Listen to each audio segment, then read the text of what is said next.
New chapter structural organisation in animal.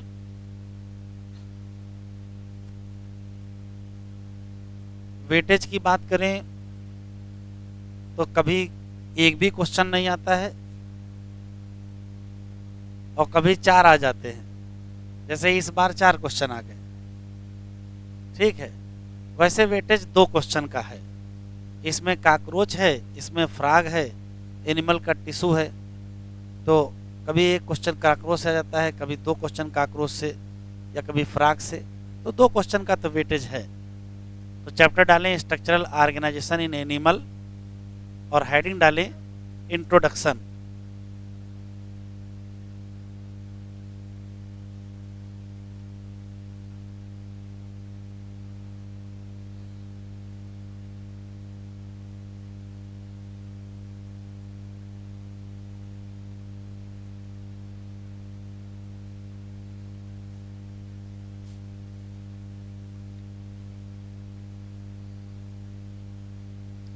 Heading introduction.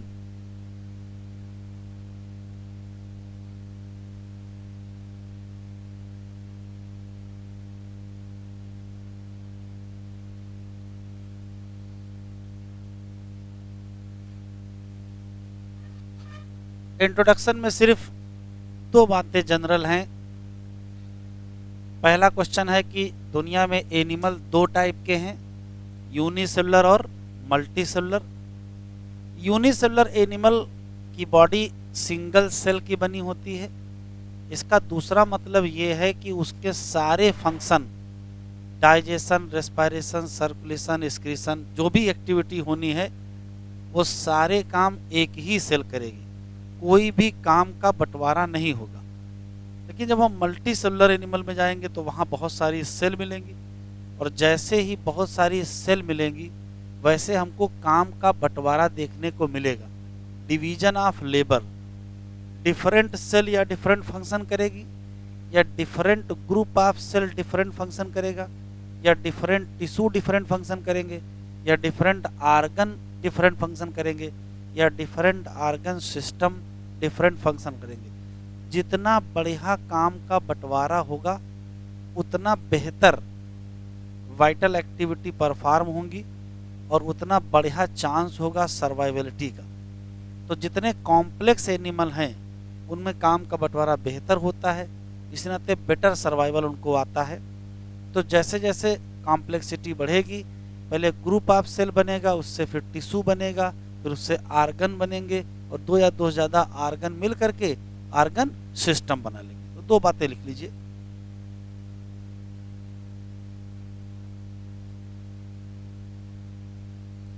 Animal 2 type के,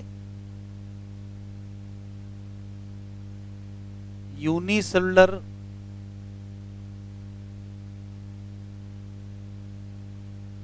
और multicellular. Unicellular animal में all function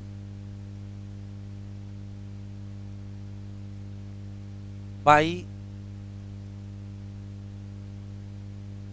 single cell, जितना भी function होने हैं वो एक ही सेल से होंगे। जबकि मल्टी सेलुलर एनिमल में हमको देखने को मिलेगा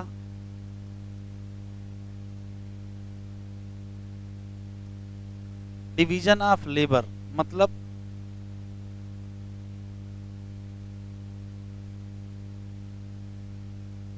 डिफरेंट फंक्शन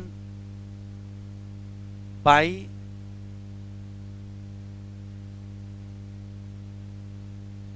डिफरेंट सेल मिलेगा, या डिफरेंट टिश्यू मिलेगा, या डिफरेंट आर्गन मिलेगा, या आर्गन सिस्टम मिलेगा। तो सर्वाइवल बेहतर हो जाएगा। होगा क्या? सेल्स होंगी,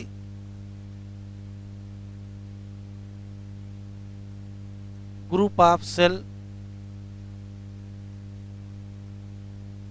टिश्यू, और 2 या 2 से ज़्यादा टिश्यू एक डिफिनिट पैटर्न या प्रोपोर्शन में मिलेंगे, तो उससे बनेगा आर्गन और दो या दो से ज़्यादा आर्गन फंक्शनली कोऑर्डिनेट कर जाएंगे तो बनेगा आर्गन सिस्टम।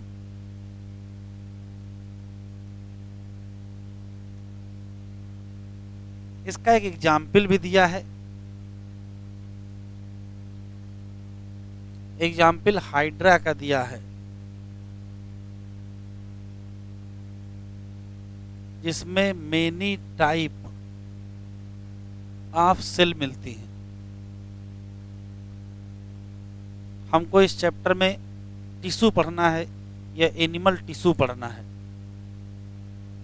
और फिर उसके टाइप ऑफ टिश्यू पढ़ने हैं, और उसके बाद कॉकरोच पढ़ना है और फ्रॉग पढ़ना है। तो हेडिंग डालिए टिश्यू या एनिमल टिश्यू।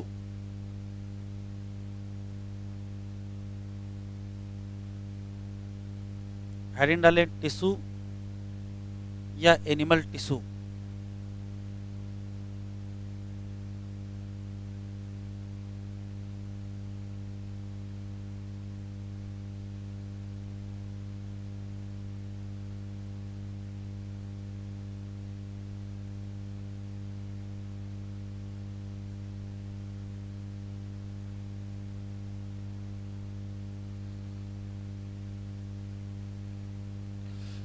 पहला सवाल है कि टिश्यू क्या है। तो अभी मैंने बताया ग्रुप ऑफ सेल है। बस थोड़ा फर्क जरा देख लीजिए। जैसे मान लेते हैं कि ये कोई पर्टिकुलर सेल है, ये कोई पर्टिकुलर सेल है, ऐसे बहुत सारी सेल का ग्रुप बन गया है। लेकिन यहां सेल के बीच बीच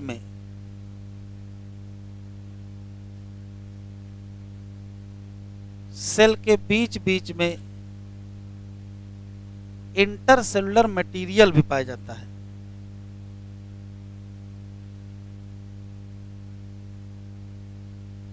मान लेते हैं कि ये है टिश्यू की सेल, तो ये है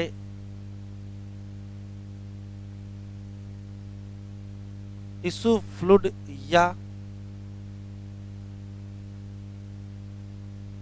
इंटरसेलुलर मटेरियल। तो अगर टिश्यू की बात करें तो टिश्यू क्या है, तो कहोगे group of cell with intercellular material for specific function.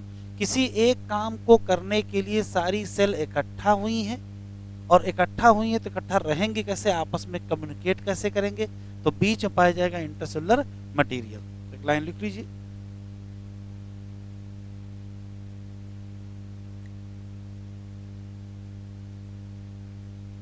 Tissue क्या है, तो कहोगे ग्रुप ऑफ सिमिलर सेल। वैसे तो लगभग एक ही जैसी सेल रहती हैं। Group of similar cell with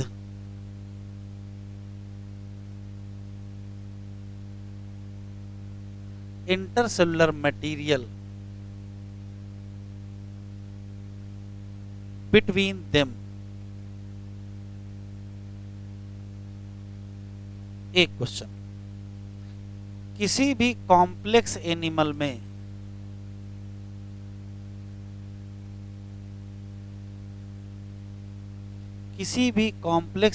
में four basic type of tissue हैं।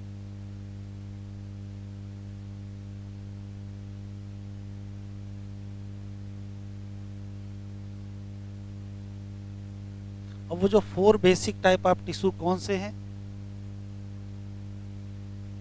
तो एक है एपिथेलियल टिश्यू,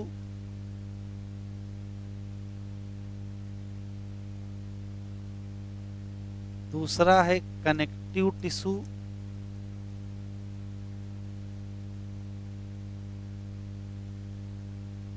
तीसरा है मस्कुलर टिश्यू, और चौथा है न्यूरल टिश्यू।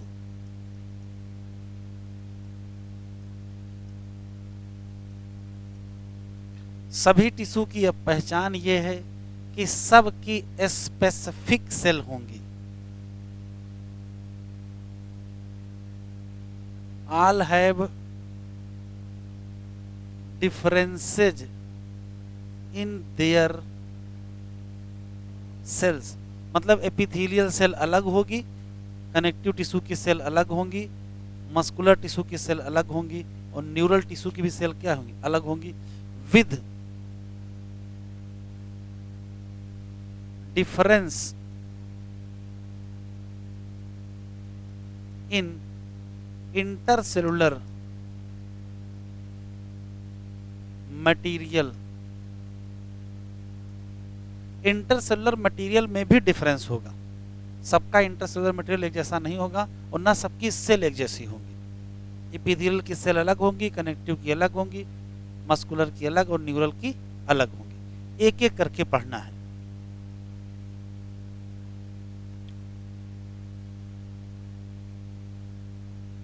पहली हेडिंग डालें एपिथेलियल टिश्यू, जो हमको पढ़ना है ढंग से।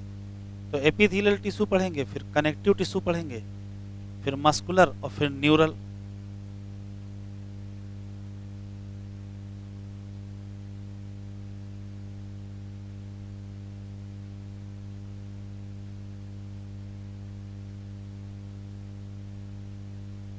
हो गया। नई वाली एनसीईआरटी में टिश्यू दिया नहीं है, ठीक है, तो या तो पुरानी वाली एनसीईआरटी से पढ़िएगा या तो जो फिर नोट्स दिए उससे पढ़िएगा।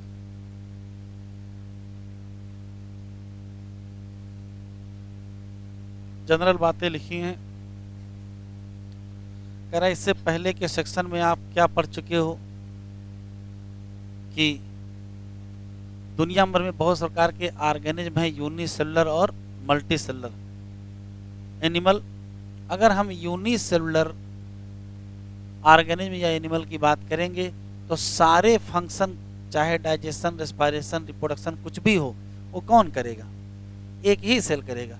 लेकिन जैसे ही हम कॉम्प्लेक्स बॉडी में जाते हैं किसी मल्टी सेलुलर एनिमल में, तो जो basic function carried out by क्या लिखा है, different group of cell in well organised manner. जैसे एग्जाम्पल दिया है हाइड्रा का, यहाँ डिफरेंट टाइप की सेल मिलेंगी और number of cell in each type क्या होंगी, 1000 होंगी। वैसे ह्यूमन बॉडी में भी लाखों सेल होंगी। ये सेल कैसे मिलके काम करती हैं, तो यहाँ लिखा है कि group of similar cell along with intercellular substance perform a specific function. तो इसको कहोगे क्या, टिश्यू कहोगे। You may surprise to know that all complex animal में कितने, only 4 basic type of tissue. These tissue are organized into a specific proportion and pattern से बनेगा क्या, आर्गन चाहे जो बना लो, स्टमक हो चाहे लंग्स हो चाहे हार्ट हो चाहे किडनी, उससे कोई फर्क नहीं पड़ता है। पर्पज क्या है, कोई जितने सेल इकट्ठा या जितनी टिश्यू इकट्ठा हुए उनका कुछ न कुछ कॉमन फंक्शन होगा। उसके बाद क्या लिखा है, सेल्स, टिश्यू, आर्गन और organ system split up work. तो यहाँ क्या देखने को मिलेगा, डिवीजन ऑफ लेबर, जिससे contribute to survival of whole body. Animal tissue जो हम लोगों को पढ़ना है, स्ट्रक्चर ऑफ सेल वेरी करेगी अकॉर्डिंग टू देयर फंक्शन। इस नाते अलग अलग टिश्यू की अलग अलग सेल होंगी। और एनिमल में जो टिश्यू हैं वो 4 टाइप के हैं, epithelial tissue, connective tissue, muscular tissue और न्यूरल। पहली हेडिंग एपिथेलियल टिश्यू।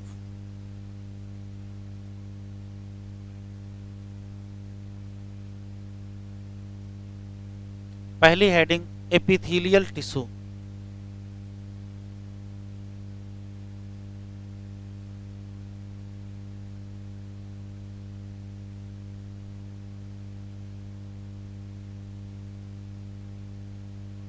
पहला सवाल है कि एपिथेलियल टिश्यू के नाम पर हम लोगों की बॉडी में क्या पाया जाता है, तो कहोगे एपिथीलियम पाई जाती है।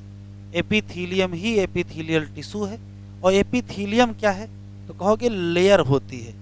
लेयर ऑफ एपिथेलियल सेल को एपिथीलियम कहते हैं। और जब भी लेयर बनती है, जैसे मान लेते हैं कि ये एपिथेलियल सेल की लेयर बन गई,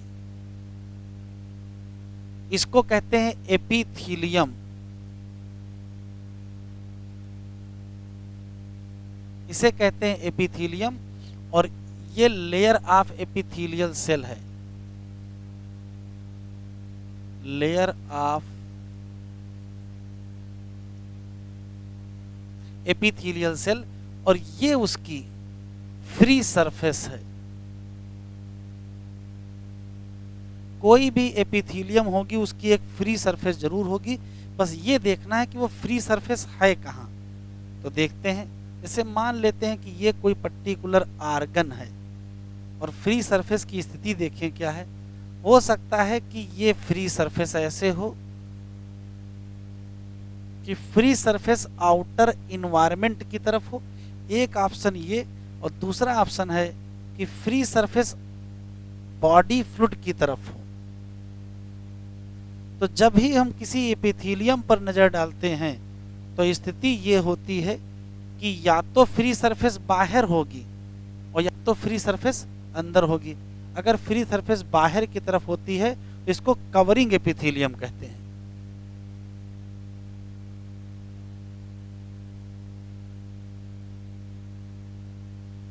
और अगर अंदर की तरफ फ्री सरफेस होती है तो इसको लाइनिंग एपिथेलियम कहते हैं। तो फर्क समझ लीजिए, एपिथेलियम क्या है तो कहोगे लेयर ऑफ एपिथेलियल सेल है, इसमें ढेर सारी एपिथेलियल सेल एक साथ आ जाती हैं, बस इंटरसेलुलर मटेरियल कम होता है, लिटिल इंटरसेलुलर मटेरियल होता है। जब भी एपिथेलियम बनेगी तो उसकी कोई ना कोई फ्री सरफेस होगी।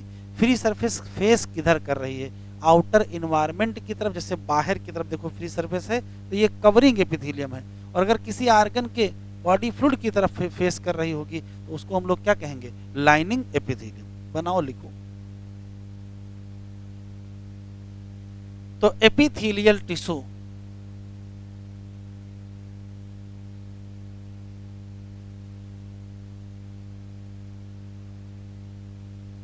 फाउंड एज एपिथेलियम, एक क्वेश्चन। दूसरा, एपिथेलियम क्या है, तो is layer of epithelial cell.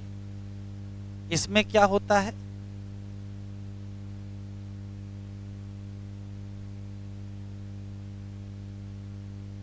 Epithelial cell arranged हो जाती हैं टुगेदर, एक साथ, बस बहुत कम, विद लिटिल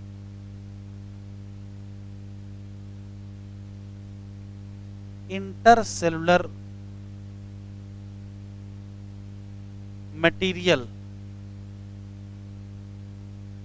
बीच में मटेरियल बहुत कम होगा, स्पेस कम होगा तो मटेरियल भी कम होगा। एपिथेलियम हैज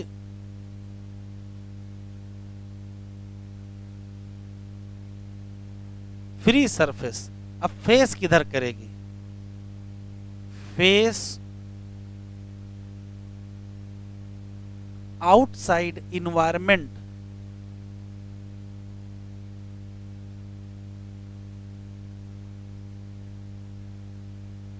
तो कहोगे क्या, तो कवरिंग हो जाएगी और फेस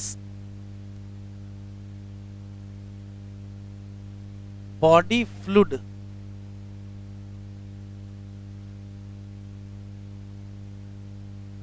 या कैविटी, तो क्या हो जाएगी, लाइनिंग हो जाएगी। अब सवाल है कि जब एपिथेलियम बनाएंगे तो एपिथेलियल सेल की कितनी लेयर होंगी। तो एपिथेलियल सेल की लेयर के दो ऑप्शन हैं। हो सकता है कि एपिथेलियम बनाने में एपिथेलियल सेल की केवल एक लेयर हो। अगर ऐसा हुआ तो इसको कहेंगे सिंपल एपिथेलियम, कहेंगे सिंपल। और ऑप्शन दूसरा ये है कि हो सकता है कि एक से ज्यादा लेयर हों।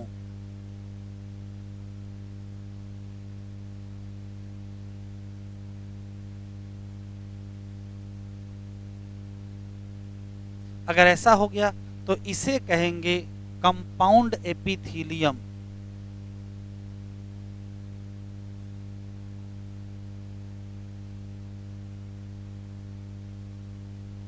जितनी भी सिंपल एपिथीलियम होती हैं वो ज्यादातर लाइनिंग होती हैं। जितनी सिंपल एपिथीलियम होती वो लाइनिंग, और जितनी कंपाउंड एपिथीलियम होती हैं वो ज्यादातर कवरिंग होती है।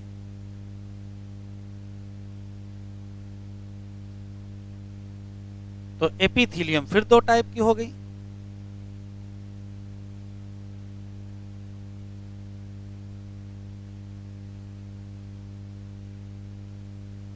सिंपल एपिथीलियम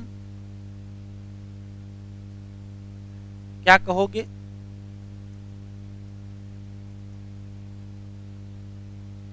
सिंगल लेयर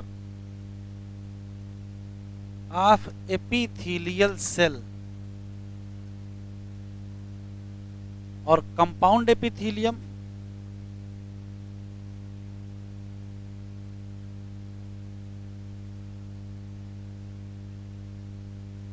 तो many layer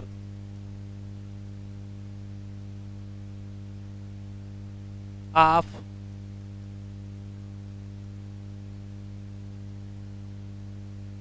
epithelial cell.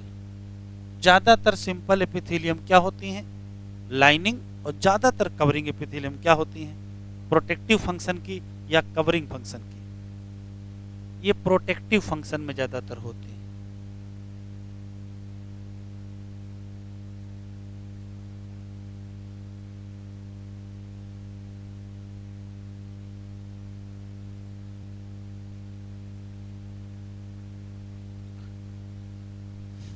Epithelial cell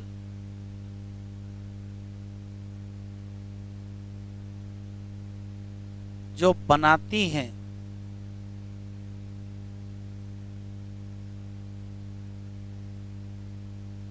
epithelium वो दो टाइप की होती हैं, तीन टाइप की।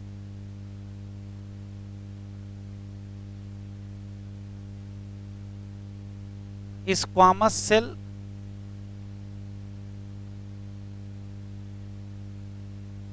क्यूबॉइडल सेल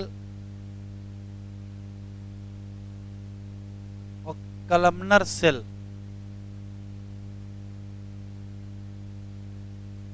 फर्क ये होता है कि ये देखने में ऐसी होती हैं फ्लैट, ये देखने में ऐसी क्यूब लाइक, और ये टाल सेल होती हैं। तो ये क्या है? फ्लैट सेल,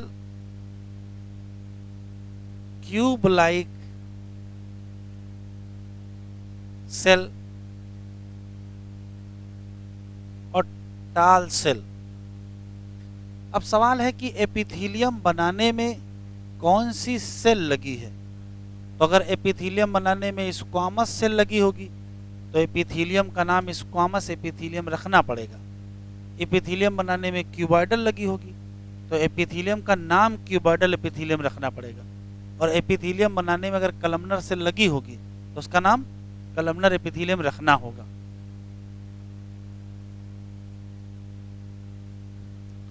तो पहली हेडिंग है सिंपल एपिथेलियम।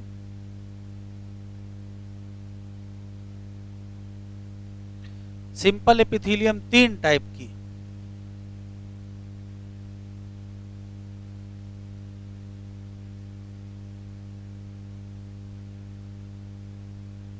स्क्वामस एपिथेलियम,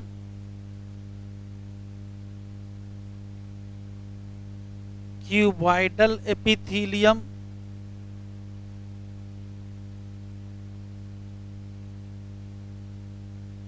और columnar epithelium.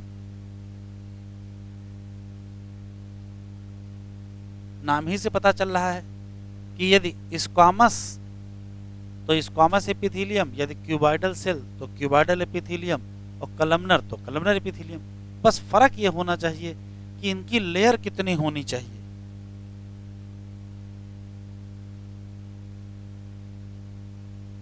Single layer of epithelial cell. तो एपिथेलियल सेल की यदि सिंगल लेयर है तो सिंपल। अब वो कौन सी सिंगल है? स्क्वामस की सिंगल है, क्यूबाइडल की सिंगल है, कलमनर की सिंगल है, वो डिपेंड करेगा। पहली हेडिंग स्क्वामस एपिथेलियम।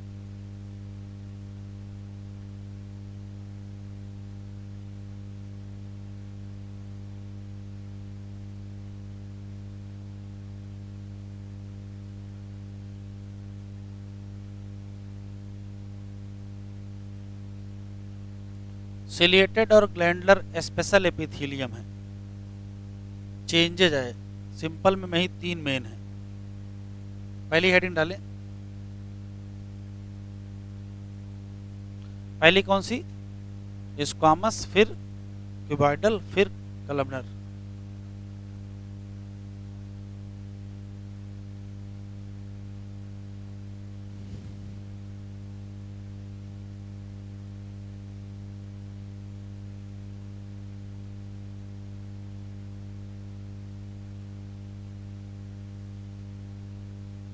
किसी भी एपिथेलियम के केवल 3 क्वेश्चन याद रखने हैं। एपिथेलियम बनी किसकी है, एपिथेलियम पाई कहाँ जाती है, और एपिथेलियम काम क्या करती है। बस 3 ही क्वेश्चन पढ़ने हैं। जैसे नाम ही से पता चल रहा है, ये single layer of flat cell की बनी होगी, जिसको हम स्क्वामस सेल कहते हैं। बस एक लाइन इसमें बढ़ी हुई है, इर्रेगुलर बाउंड्री, किनारे जो होंगे वो इर्रेगुलर होंगे।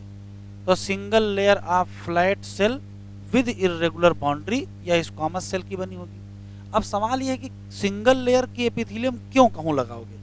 तो इस नाते लगाओगे, इधर देखिए, जैसे मान लेते ये हम लोगों की लंग्स एल्वियोलाई है और यहाँ एपिथेलियम लगी है।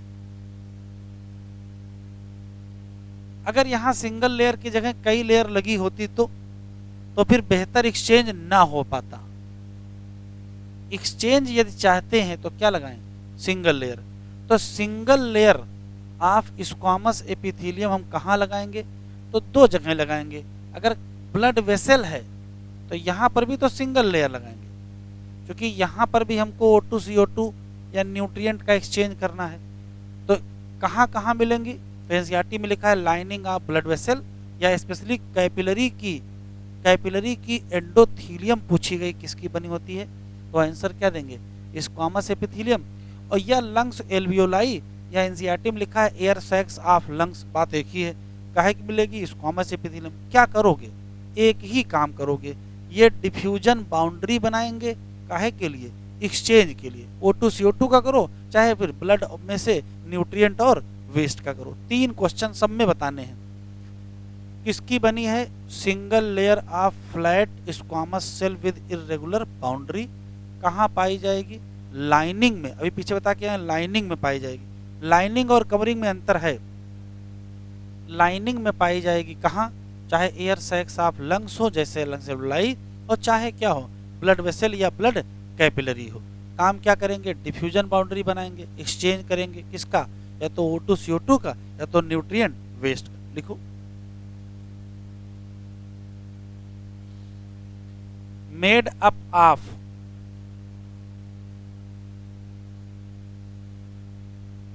किसकी?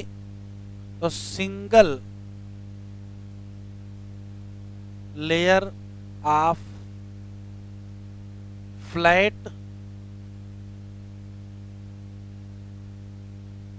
Squamous sales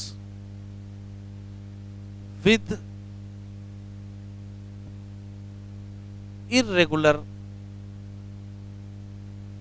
boundary. कहां पाई जाएगी? तो कहोगे लाइनिंग पर। किसकी? तो 2 जगह, एयर सैक्स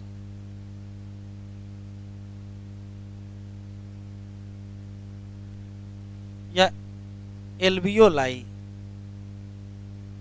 और कहां?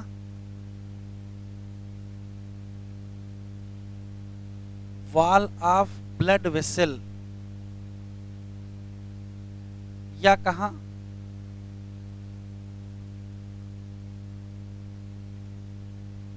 Capillary wall. फंक्शन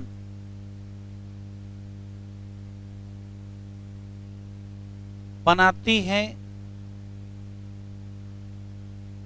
मेक, बातचीत ना करें, डिफ्यूजन बाउंड्री, फॉर एक्सचेंज,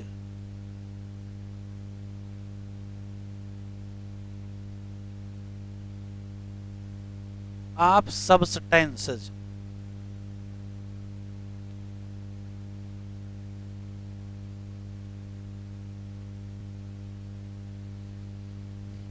दूसरी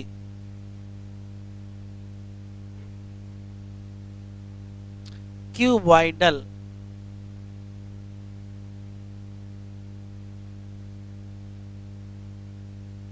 एपिथीलियम। फिर वही सवाल, किसकी बनी होगी? तो कहोगे single layer of cube like cell या क्यूबॉइडल सेल। पहला सवाल, कहाँ पाई जाएगी? तो एनसीईआरटी में लिखा है lining of duct and tubular part of nephron. अब नेफ्रॉन के टिब्यूलर पार्ट कौन से हैं? तो भाई नेफ्रॉन में सब टिब्यूलर पार्ट ही हैं, चाहे वो पीसीटी हो, चाहे हेनले लूप हो, चाहे डीसीटी हो, सब जगह टिब्यूलर है। लेकिन फिर भी स्पेशली हमको याद रखना है पीसीटी। पीसीटी में जो क्यूबॉइडल एपिथीलियम होती है उसमें माइक्रोविलाई पाई जाती हैं। क्यूबॉइडल एपिथीलियम विद माइक्रोविलाई को कहते हैं ब्रश बॉर्डर एपिथीलियम या एब्जॉर्प्टिव एपिथीलियम। तो ये काम का सवाल है। फिर आएगा काम, तो काम फिक्स हो गया है। क्योंकि थोड़ा मोटी होती हैं तो डिफ्यूजन बाउंड्री ना बनाओ, कहाँ इस्तेमाल करो? तो इस्तेमाल करेंगे किसमें? या तो सिक्रीशन में या तो एब्जॉर्प्शन में। लिख लीजिए पहला सवाल, made up of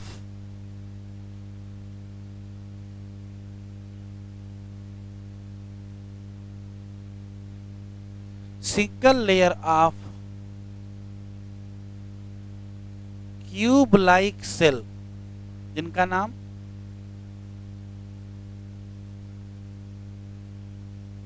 cuboidal cell है, कहां पाई जाएंगी? याद रखेंगे लाइनिंग में पाई जाएंगी।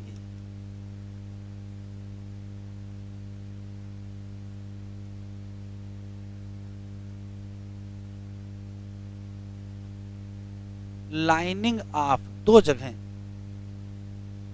डक्ट ऑफ ग्लैंड एंड कहां?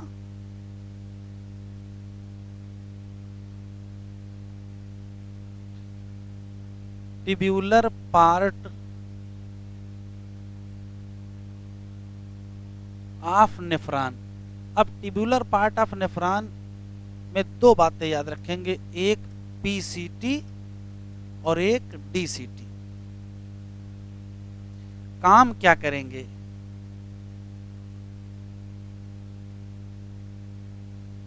तो फंक्शन इनका है एब्जॉर्प्शन एंड सीक्रीशन। अब नोट अलग से लिखेंगे,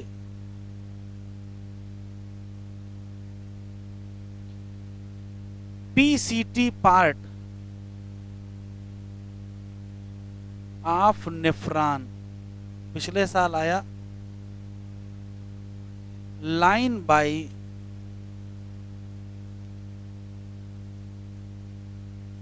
cuboidal epithelium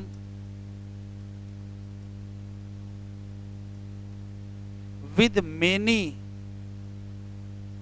microvilli.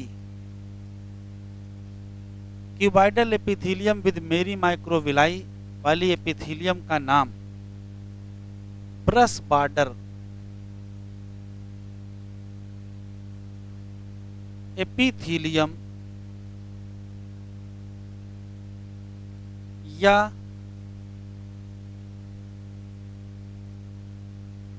Absorptive epithelium है।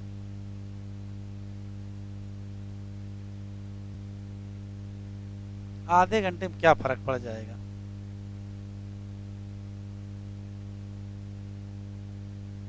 तीसरा,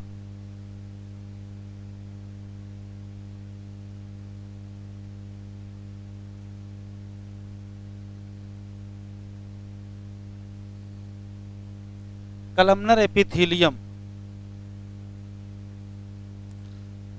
बस ये याद रखना कि यहाँ सिंगल लेयर होगी किसकी, टाल कलमनर सेल। एक खास बात, और दूसरी खास बात है इसका न्यूक्लियस।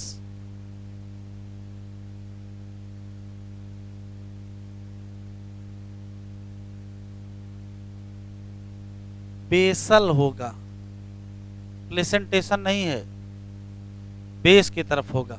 ठीक है, तो सिंगल लेयर ऑफ कलमनर या टाल कलमनर सेल होगी। एक क्वेश्चन, कहाँ पाया जाएगा, तो ये पाई जाती है लाइनिंग में। फिर रिपीट कर रहा हूं बार बार, सिंपल एपिथेलियम पढ़ रहे हो तो लाइनिंग में मिलेंगी।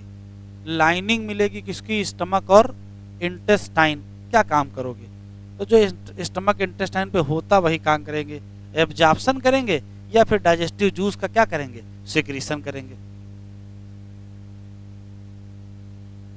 Made up of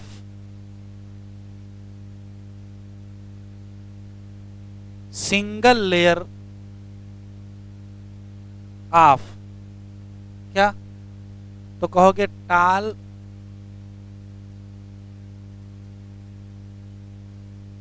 columnar cell with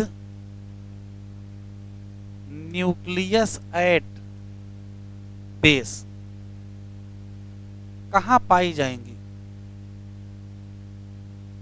found at lining of stomach and intestine. बतियाओ नहीं, फंक्शन, एब्जॉर्प्शन,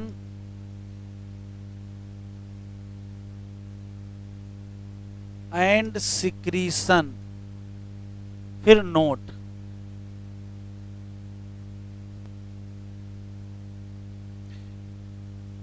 स्मॉल इंटेस्टाइन की जो कलमनर एपिथेलियम होती है उसकी जो फ्री सरफेस होती है,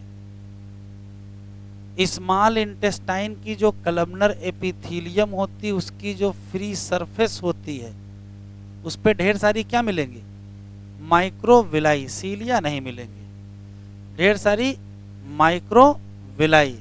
और जैसे माइक्रोविलाई होंगी क्या कहोगे, ब्रश बॉर्डर एपिथेलियम। तो ब्रश बॉर्डर एपिथेलियम के दो एग्जाम्पल, कौन, एक पीसीटी याद रखोगे, एक स्मॉल इंटेस्टाइन याद रखोगे। At small intestine free surface of columnar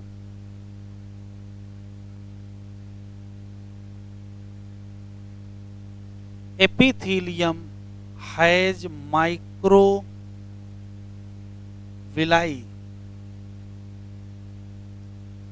तो बस जैसे माइक्रोविलाई आएगी हम इसका नाम क्या रख देंगे, ब्रश बॉर्डर एपिथेलियम।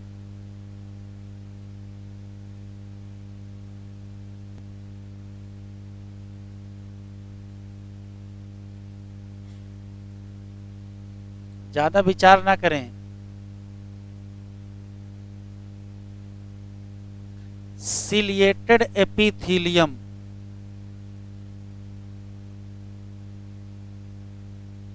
ध्यान से सुने। मान लेते हैं कि ये कोई एपिथेलियम है और ये एपिथेलियल सेल हैं। एपिथेलियल सेल की फ्री सरफेस से सीलिया निकल आए जैसे ही एपिथीलियम की फ्री सरफेस से सीलिया निकलेंगी, एपिथीलियम का नाम सिलिएटेड एपिथीलियम। पहला सवाल तुरंत पूछेगा, किस एपिथीलियम की फ्री सरफेस से सीलिया इमर्ज आउट होंगी? ऑप्शन, स्क्वामस एपिथीलियम से, क्यूबॉइडल एपिथीलियम से, कि कलमनर एपिथीलियम से, कि squamous cuboidal, cuboidal columnar, squamous columnar.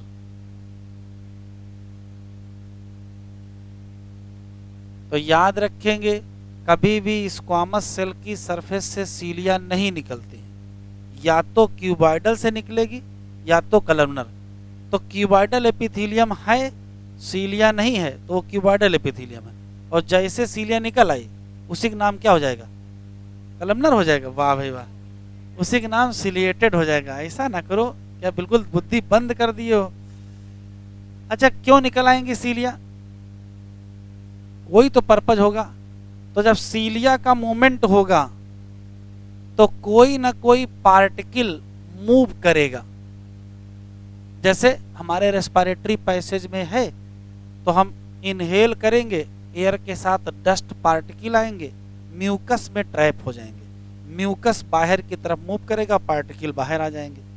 Fallopian tube में ओवम का मूवमेंट हो रहा है, तो सीलिया के कोऑर्डिनेटेड मूवमेंट से कोई ना कोई पार्टिकल या समथिंग कुछ न कुछ मूव कर रहा होगा एक निश्चित दिशा में।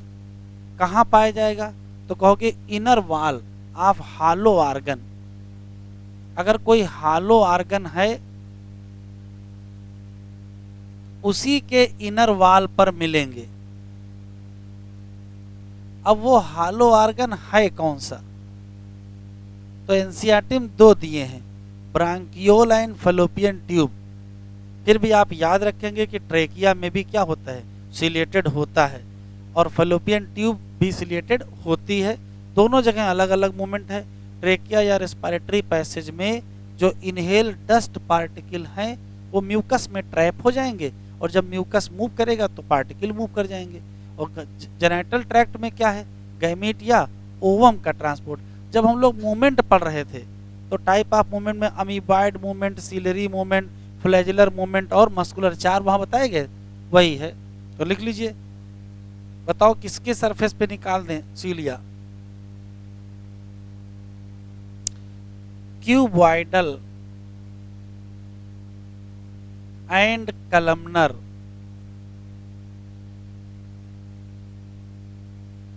सेल एपिथीलियम बिकम क्या? Ciliated epithelium.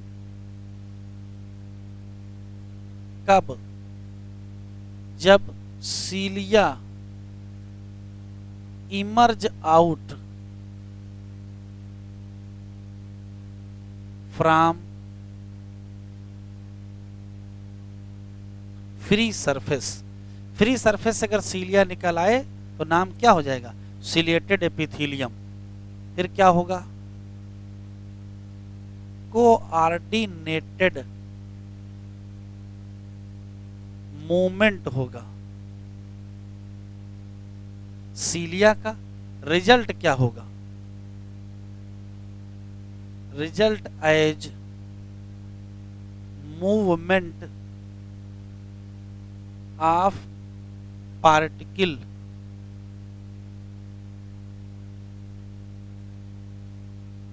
In a direction.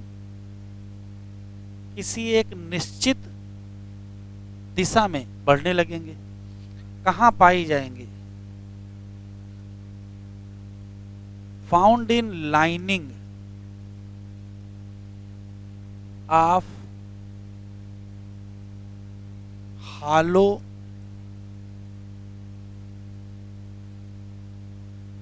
Organ at inner wall. कहां पाई जाएगी? दो,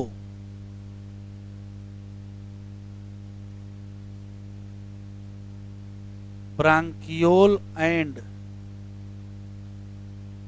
fallopian tube line by ciliated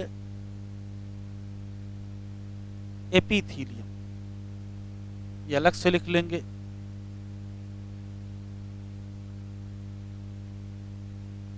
respiratory passage with ciliated epithelium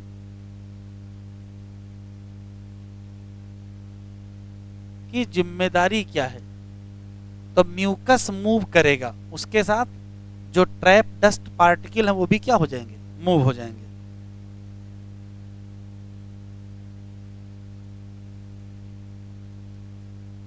move out mucus with trap dust particle.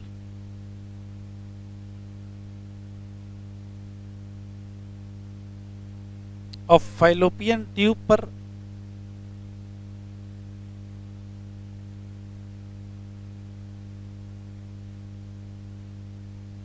जो सिलिएटेड एपिथीलियम है वो movement कराएगी ovum का।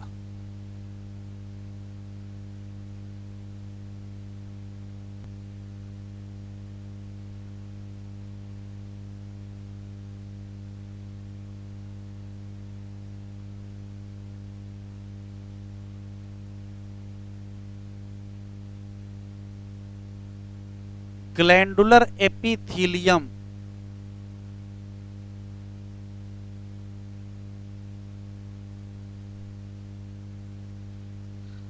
ग्लैंडुलर एपिथीलियम, बातचीत ना करें, फिर वही कहानी।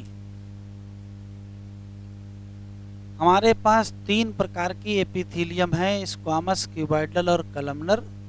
इसमें से स्क्वामस को छोड़ दीजिए। क्यूबॉइडल और कलमनर एपिथेलियल सेल ने मॉडिफाई कर लिया अपने आप को और स्पेसिफिक कर लिया सिक्रीशन के लिए। तो जैसे उनसे सिक्रीशन ज़्यादा होने लगेगा वैसे उनका नाम ग्लैंडुलर एपिथेलियम हो जाएगा। क्यूबॉइडल से हुआ होगा तो क्यूबॉइडल ग्लैंडुलर और कलमनर से हुआ होगा तो कलमनर ग्लैंडुलर। लिखिए क्यूबॉइडल या columnar cell modified and become secretory in nature। तो जैसे ऐसा हुआ हम तुरंत कहेंगे क्या बन गया, ग्लैंडुलर एपिथेलियम। एक क्वेश्चन, हम लोगों की बॉडी में जो ग्लैंड हैं वो 2 टाइप की हैं। एक है यूनिसेलुलर ग्लैंड और एक है मल्टी सेलुलर ग्लैंड। नाम ही से पता चल रहा है कि यूनिसेलुलर ग्लैंड का मतलब सिंगल आइसोलेटेड ग्लैंड सेल होगी या सिंगल आइसोलेटेड सिक्रेटरी सेल होगी तो यूनिसेलुलर कहोगे। और अगर ग्रुप ऑफ सेल बन जाएगा, ढेर सारी छोटी छोटी सेल का ग्रुप इकट्ठा हो गया और कहा हम एक ग्लैंड का काम करेंगे तो क्या कहोगे, तो मल्टी सेलुलर कहोगे। तो यहां क्या है, आइसोलेटेड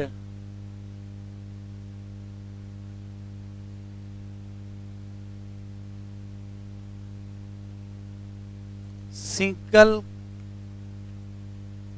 ग्लैंडुलर सेल। और इसका एग्जाम्पल पूछा गया है,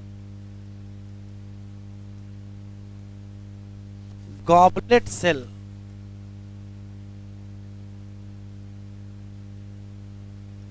ऑफ इंटेस्टाइन या एलिमेंट्री कैनाल।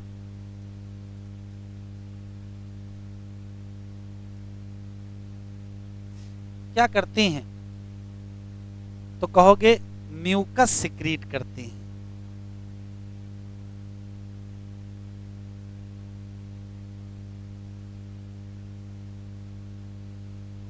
अच्छा, मल्टी सेलुलर का ख्याल क्या होगा? ये ग्रुप होगा ऑफ मेनी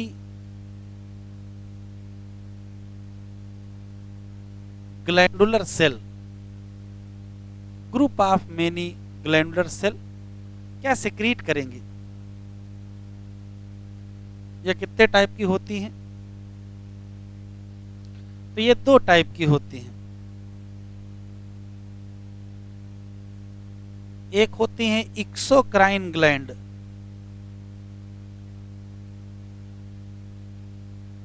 और एक होती हैं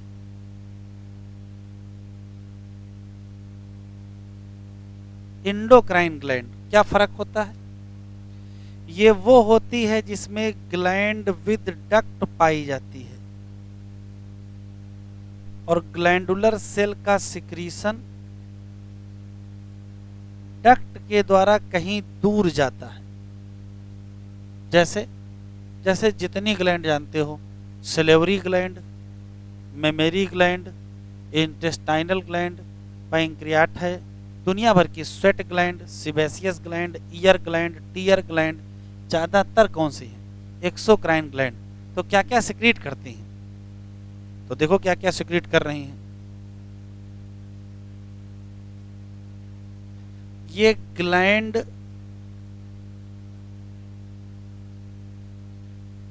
विद डक्ट है। अच्छा, एंडोक्राइन जरा बताओ। एंडोक्राइन की खास बात होता है कि जो ग्लैंडुलर सेल होती हैं उनका सिक्रीशन फ्लूइड में गिर के सीधे ब्लड में जाता है। तो ये कैसी होती हैं?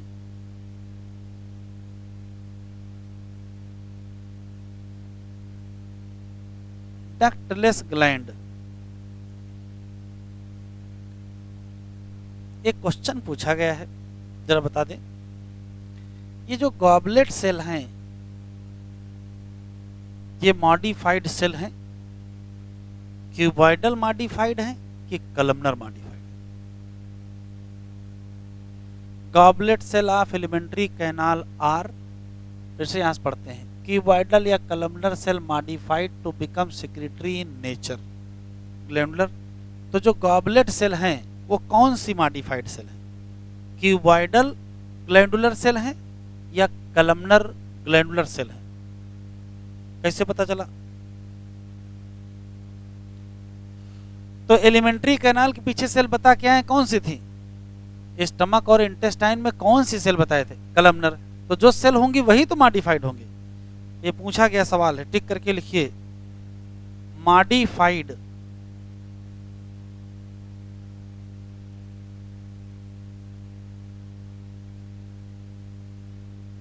Columnar cell. एक्सोक्राइन ग्लैंड के एग्जाम्पल लिखना है, एक्सोक्राइन ग्लैंड का सिक्रीशन, एंडोक्राइन ग्लैंड का एग्जाम्पल, और एंडोक्राइन ग्लैंड का सिक्रीशन। और यहाँ तो एक्सोक्राइन ग्लैंड के एग्जाम्पल जैसे स्वेट ग्लैंड है, जैसे सेलेवरी ग्लैंड है, जैसे मेमेरी ग्लैंड है, ठीक है, जैसे टीयर ग्लैंड है, जैसे वैक्स ग्लैंड है। और सिक्रीशन, मिल्क का सिक्रीशन, सेलाइवा का सिक्रीशन, वैक्स का सिक्रीशन, बैठा बेटा, ऑयल का सिक्रीशन, स्वेट का सिक्रीशन। शुरू करें।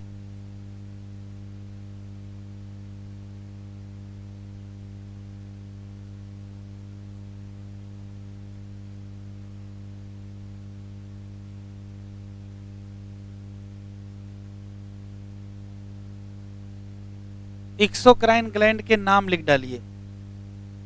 मेमेरी ग्लैंड, बातचीत ना करें। Salivary gland, sweat gland, sebaceous gland, tear gland,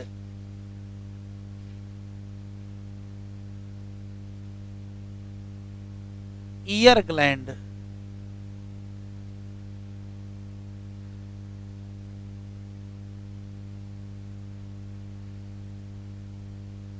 ये सिक्रीशन करेंगे। तो जैसी ग्लैंड वैसा सिक्रीशन। मेमरी ग्लैंड है तो मिल्क का, सेलेवरी ग्लैंड है तो सलाइवा का, स्वेट ग्लैंड है तो स्वेट का, सिबेसियस ग्लैंड है तो आयल का, टीयर ग्लैंड है तो टीयर का, और ईयर ग्लैंड है तो ईयर वैक्स।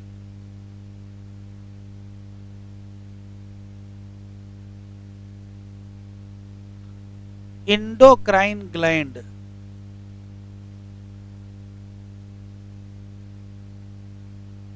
पहले से पता है इनका जो सिक्रीशन है डायरेक्टली रिलीज होगा इन सराउंडिंग फ्लूइड,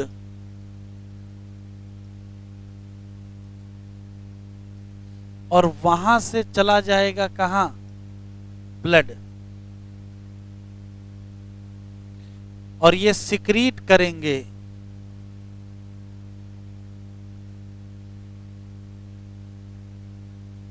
हार्मोन का।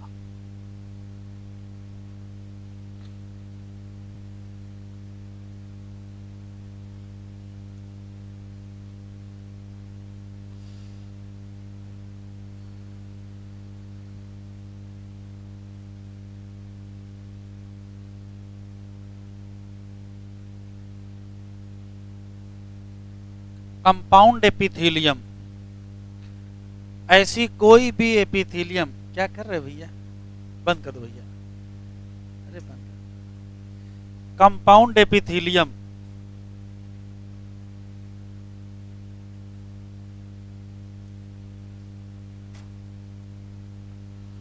ऐसी कोई भी एपिथेलियम जिसमें एक से ज्यादा लेयर पाए जाएं तो कंपाउंड एपिथेलियम, और अगर एक से ज्यादा लेयर हैं तो फिर सिक्रीशन और एब्जॉर्प्शन में रोल बहुत लिमिटेड हो जाएगा। तो करेंगे क्या? तो अगर एक से ज्यादा लेयर हैं तो ऐसी जगह लगाओ जहां प्रोटेक्शन करना हो, किसी मैकेनिकल या केमिकल इंजरी से बचाना हो। तो कहां पाई जाएगी? तो सबसे बढ़िया स्किन ही है, ड्राई सरफेस ऑफ स्किन इसका बेस्ट एग्जाम्पल है। मॉइस्ट सरफेस, बक्कल कैविटी, हम बक्कल कैविटी में कोई फूड रखते हैं, बहुत गर्म हो सकता है, एपिथेलियम डैमेज हो सकती है, लेकिन वहां नेचर ने कई लेयर लगा रखी हैं। तो moist surface of buccal cavity या पीछे फेरिंग्स, वहां भी कई लेयर लगा रखी हैं।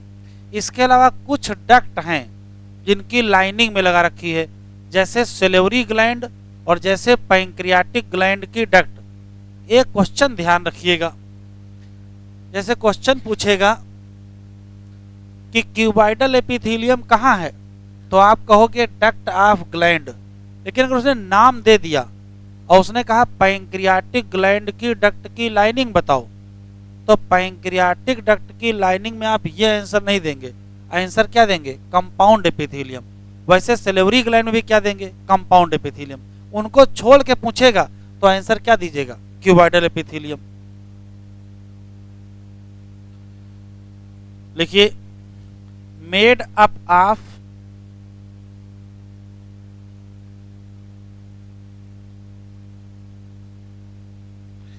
Many layer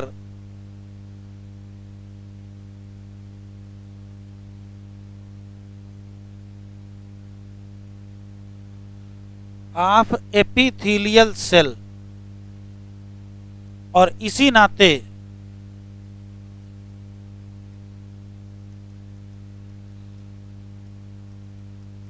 limited role in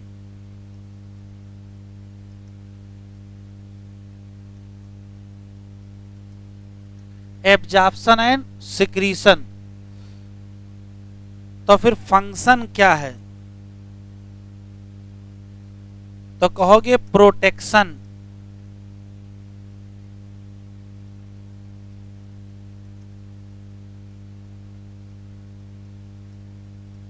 against mechanical या केमिकल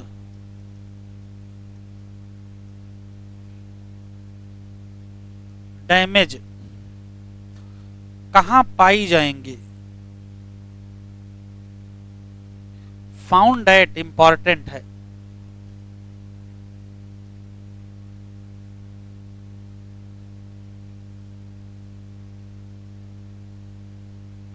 सबसे बढ़िया दीजिएगा dry surface of skin.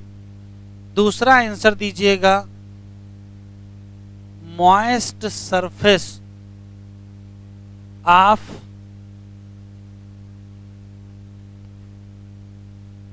Buccal cavity and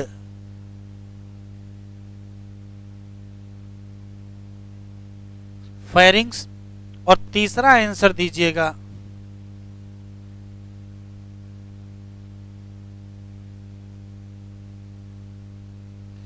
lining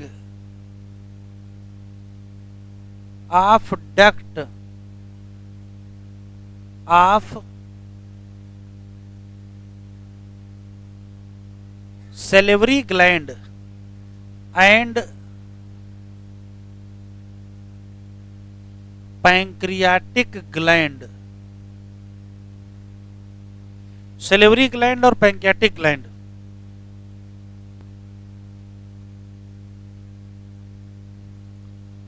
skin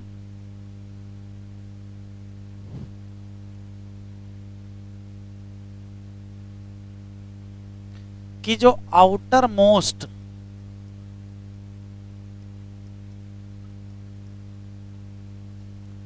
skin की जो आउटर मोस्ट लेयर होती है वो डेड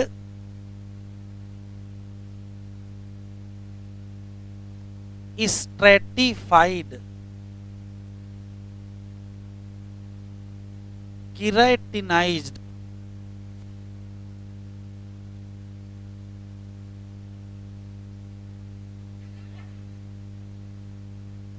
स्क्वामस एपिथेलियम डेड है। स्ट्रेटिफाइड को कंपाउंड कहते हैं। कीरेटिनाइज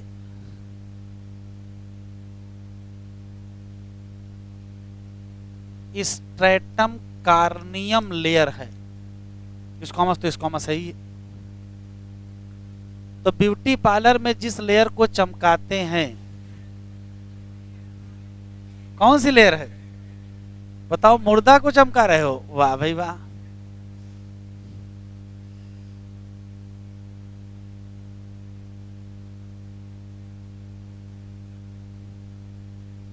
हेडिंग डालिए cell junction.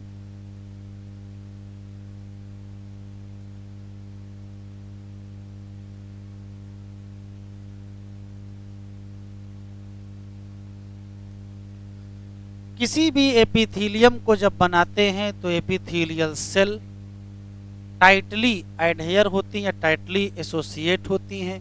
Little intercellular material होता है। किसी भी टिश्यू में पाई जाने वाली जितनी भी सेल हैं वो आपस में जुड़ी रहती हैं। किसके द्वारा? आंसर देंगे सेल जंक्शन। यहाँ जुड़े रहने का मतलब सिर्फ फिजिकली अटैच नहीं रहती हैं, फंक्शनली भी लिंक रहती हैं। तो किसी भी टिश्यू में यदि मान लेते हैं किसी टिश्यू में 10 सेल हैं तो पर्पस तो यह है कि 10 लोग एक काम करें।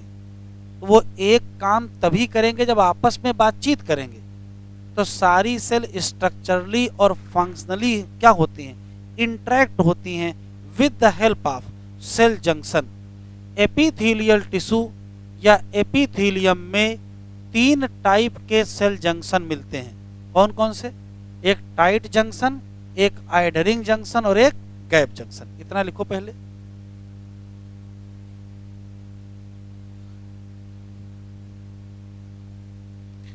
Epithelium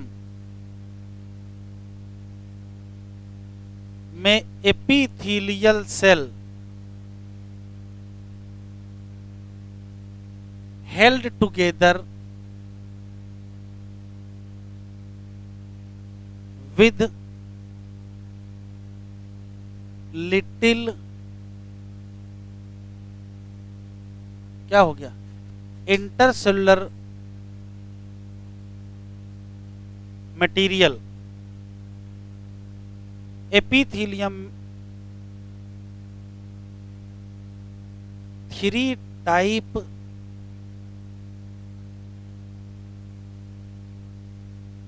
cell junction. पहला है टाइट जंक्शन,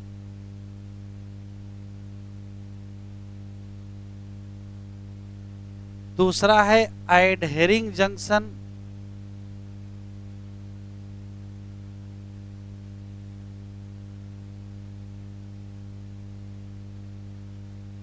और तीसरा है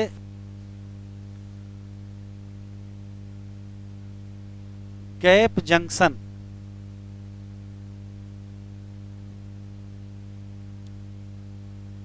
इधर देख लें जरा,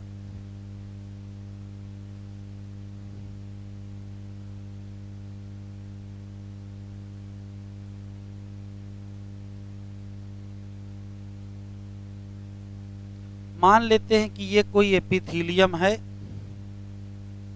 और इधर की तरफ बॉडी फ्लूइड है,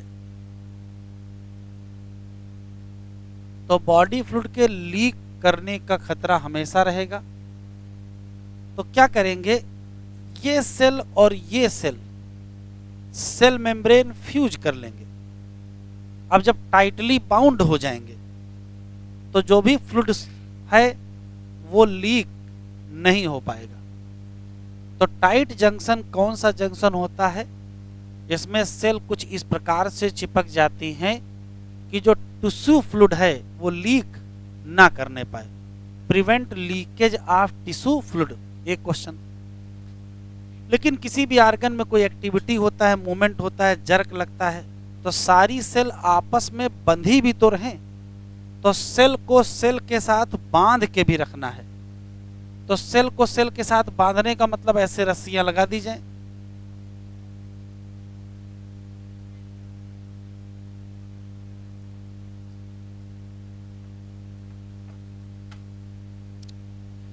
तो एक सेल ये है, एक सेल ये है, ये इंटरडिजिटेट कर गए, अब एडहेयर हो गए हैं। तो सेल को सेल के साथ बांध के रखने की जिम्मेदारी किसकी है, एडहेरिंग जंक्शन।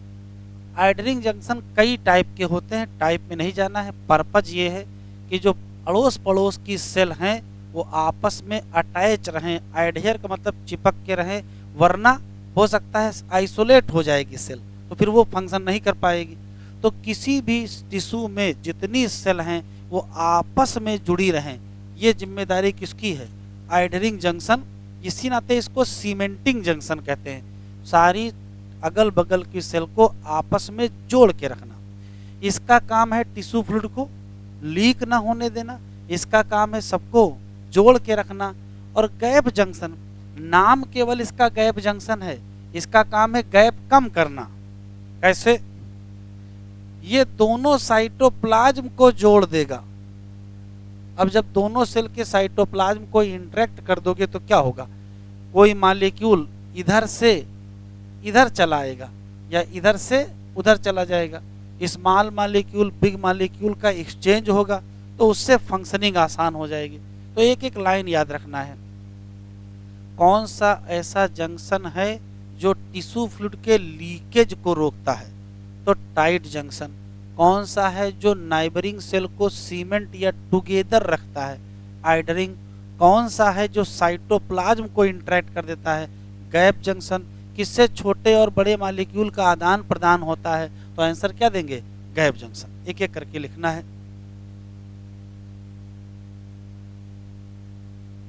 लिखिए। पहला है tight junction.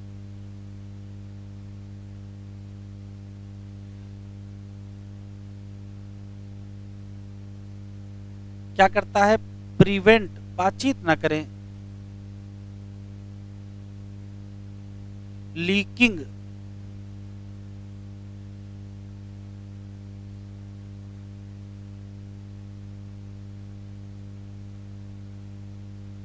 Of substance across tissue. दूसरा है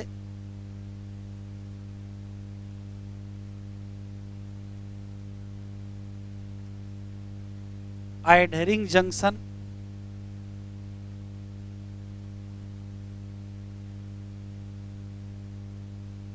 for cementing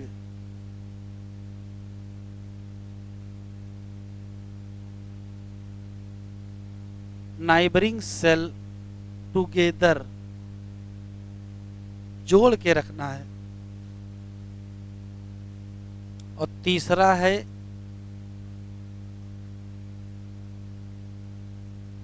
gap junction, interact कर लेंगे या इंटरकनेक्ट कर लेंगे cytoplasm of neighbouring junction, neighbouring cell, और एक्सचेंज करेंगे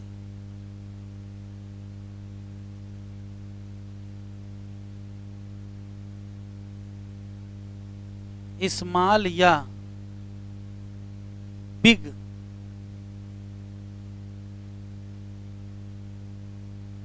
बिटवीन सेल्स। ये epithelial tissue complete.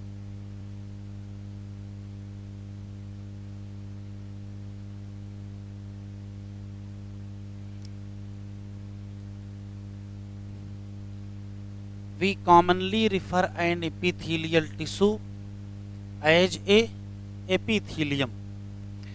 Epithelial tissue के होगी फ्री सरफेस, वो किधर फेस करेगी, या तो बॉडी फ्लूइड या तो आउटसाइड इन्वायरमेंट, और इसी नाते इसका नाम या तो कवरिंग या तो लाइनिंग होगा।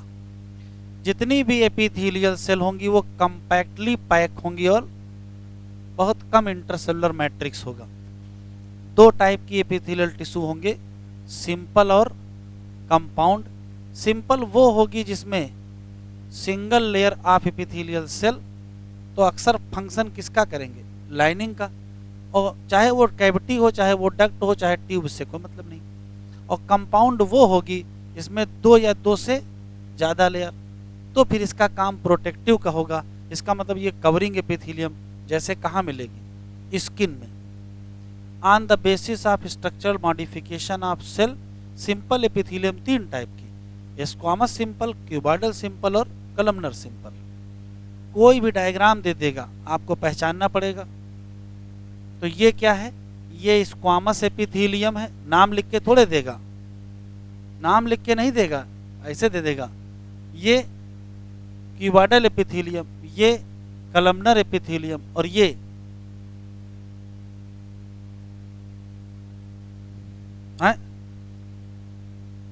टाल सेल यहां लिखा है, तो ये कलमनर। अब ऊपर पता नहीं चला है सीलिया है कि माइक्रोविलाई है, लिखा है, चलो ठीक है, तो पहचान लीजिएगा चारों को। स्क्वामस एपिथेलियम सिंगल लेयर है, फ्लैटेंड सेल विद, कहाँ पाई जाएंगी, वॉल ऑफ ब्लड वेसल, और कहाँ, एयर सैक ऑफ लंग, और फंक्शन डिफ्यूजन बाउंड्री। बस ये खत्म। Cuboidal single layer, cube like, commonly found in, और क्या, tubular part of nephron. Main function क्या होगा, सिक्रीशन एब्जॉर्प्शन। ये अलग से पॉइंट है। एपिथेलियम हो किसकी, पीसीटी की, तो यहाँ क्या मिलेगी, कलमनर एपिथेलियम क्या है, सिंगल होगी लेयर, टाल सिलेंडर सेल, न्यूक्लियाई कहाँ है, बेस, फ्री सरफेस इसका भी होगा। बस क्या मिलेगा, कहाँ मिलेगी, लाइनिंग, कहाँ और कहाँ, इंटेस्टाइन। तो काम क्या, एब्जॉर्प्शन और सिक्रीशन। अगर कलमनर या क्यूबॉइडल के सरफेस पर क्या आ जाए, कहाँ, फ्री सरफेस, तो नाम रखना पड़ेगा। फंक्शन क्या है, पार्टिकल को मूव करो या म्यूकस को मूव करो किसी एक विशेष दिशा में over the epithelium, mainly present कहाँ, inner surface of hollow organ, जैसे चाहे ब्रोंकियोल और दूसरा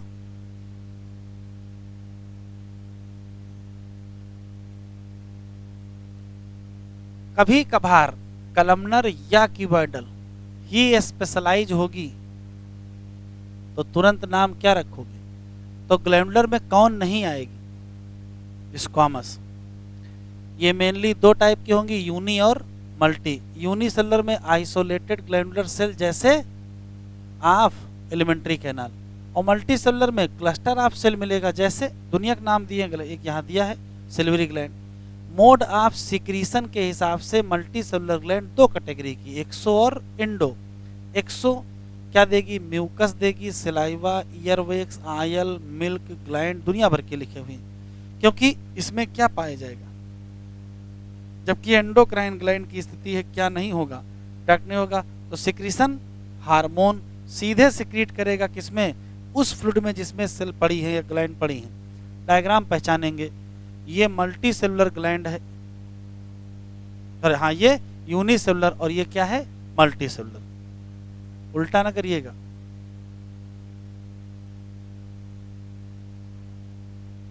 compound epithelium made up of more than one या multi layer cell, thus limited role किसमें?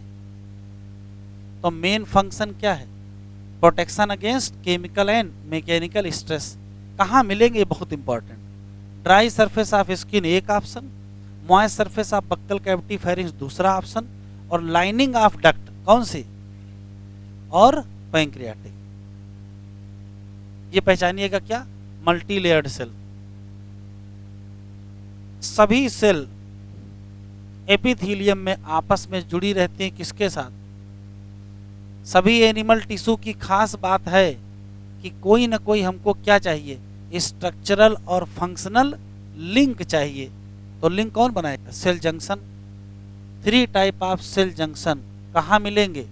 एपिथेलिया या बाकी टिश्यू में। नाम टाइट, आइडरिंग और गैप। एक एक line. Tight junction stop substance from leaking across tissue, बस खत्म।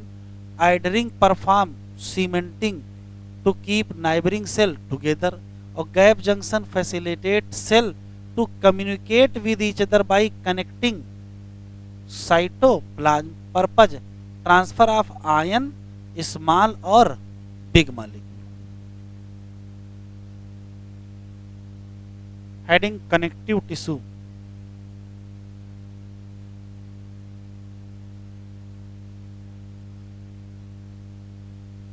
बतियाओ नहीं। पहला सवाल है, इसका नाम कनेक्टिव टिश्यू क्यों है? क्योंकि ये कनेक्ट करता है या लिंक करता है या सपोर्ट करता है डिफरेंट टिश्यू इन आर्गन। क्योंकि किसी एक आर्गन में कई टिश्यू होंगे तो उन सब आर्गन को लिंकिंग और सपोर्टिंग की जिम्मेदारी इसी की है, इस नाते इसका नाम कनेक्टिव टिश्यू। इसी नाते हमारे शरीर में सबसे ज्यादा पाया जाने वाला टिश्यू कनेक्टिव टिश्यू और widely distributed tissue in body, पूरे शरीर भर में फैला है। कौन सा? Connective tissue. तो जब शरीर भर में फैला होगा तो टाइप वैरायटी बहुत होंगी। तो सिंपल कनेक्टिव टिश्यू से लेकर के स्पेशल कनेक्टिव टिश्यू तक मिलते हैं, जिसमें बोन भी आता है, कार्टिलेज भी आता है, ब्लड भी आता है। हम कैसे कहेंगे कि कोई असली कनेक्टिव टिश्यू है? तो असली कनेक्टिव टिश्यू की 2 शर्तें हैं, अभी लिखिएगा नहीं। पहली शर्त है कि उसमें होनी चाहिए सेल, ये मान लेते हैं सेल है। दूसरी शर्त है कि इसकी जो सेल हैं वही सिक्रीट करेंगे, और जो सिक्रीट करेंगे वो सेल के चारों तरफ फिल हो जाएगा। ये है मॉडिफाइड पॉलीसेकेराइड। ये क्या है?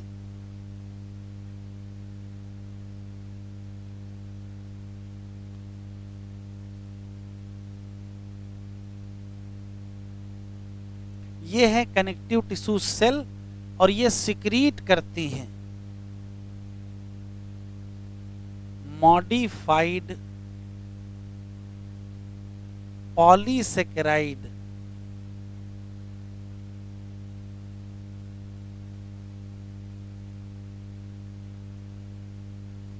जो भर जाता है फिल बिटवीन सेल। तो जैसे बीच में भरा इसका नाम,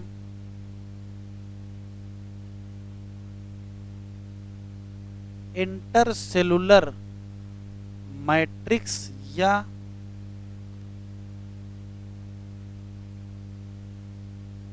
ग्राउंड सब्सटेंस है। तो पहली शर्त यह है कि जो मॉडिफाइड पॉलीसेकेराइड या ग्राउंड सब्सटेंस है वो कहाँ से आना चाहिए, वो सेल से आना चाहिए। और दूसरी शर्त है कि सेल ही क्या सिक्रीट करेंगे, स्ट्रक्चरल प्रोटीन ऑफ फाइबर।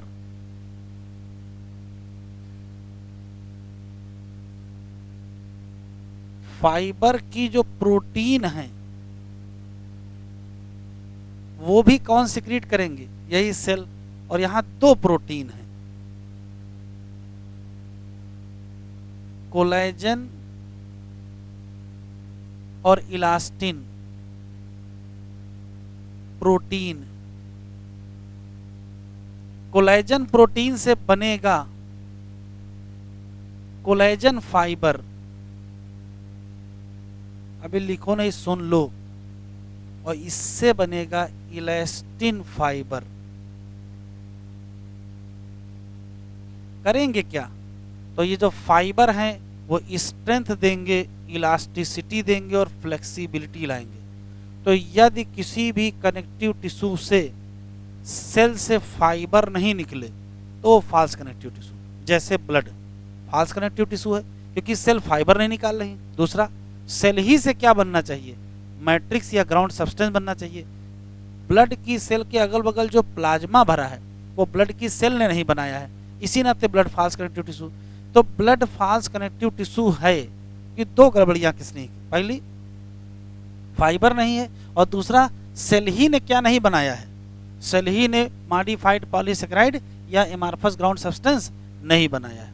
तो 5 क्वेश्चन हैं। Most abundant tissue connective tissue, widely distributed tissue in body connective tissue, linking and supporting different organ connective tissue. खत्म। किसी भी कनेक्टिव टिश्यू को देखेंगे, सॉफ्ट कनेक्टिव टिश्यू से स्पेशल की रेंज है, कौन कौन आगे देखेंगे। कनेक्टिव टिश्यू में सेल होंगी, कनेक्टिव टिश्यू सेल। सेल की 2 शर्तें हैं, सिक्रीट करेंगे क्या, फाइबर की स्ट्रक्चरल प्रोटीन, कौन से, कोलेजन और इलास्टिन। और काम इलास्टिसिटी होगा और फ्लेक्सिबिलिटी होगा और स्ट्रेंथ। और दूसरी शर्त है सिक्रीट करेंगे मॉडिफाइड पॉलीसेकेराइड जो कि भर जाएगा सेल के बीच बीच में और बना लेगा क्या, इंट्रासेलुलर मैट्रिक्स या ग्राउंड सब्सटेंस। अब लिखो,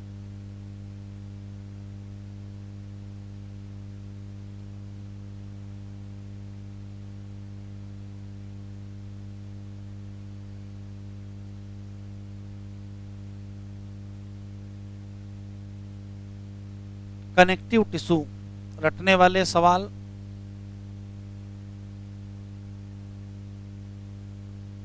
most abundant tissue,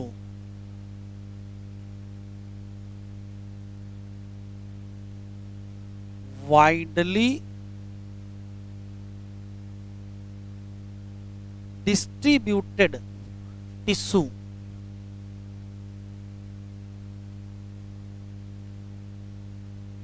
name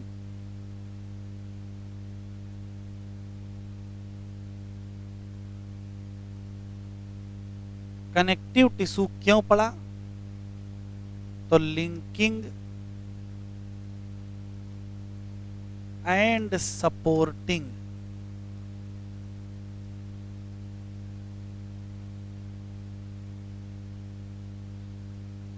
different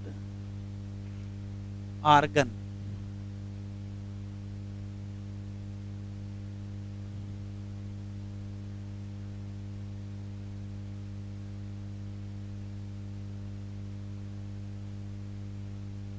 soft connective tissue और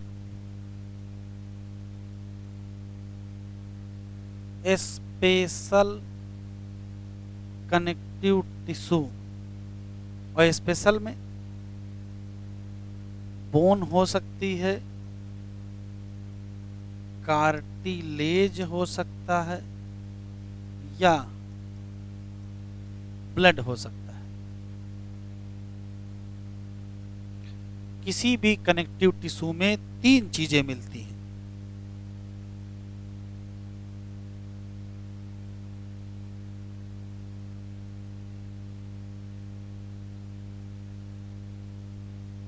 सेल होता है,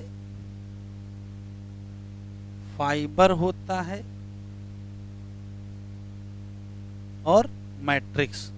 बस शर्त है सेल ही क्या सिक्रीट करें, स्ट्रक्चरल प्रोटीन ऑफ फाइबर जो कि स्ट्रेंथ, इलास्टिसिटी और फ्लेक्सिबिलिटी देंगे, और सेल ही सिक्रीट करें मॉडिफाइड पॉलीसेकेराइड जो बना ले क्या, मैट्रिक्स।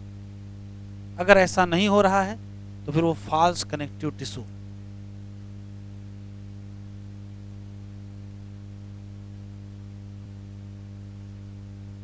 चलिए एडिपोज भी लिख लो भैया।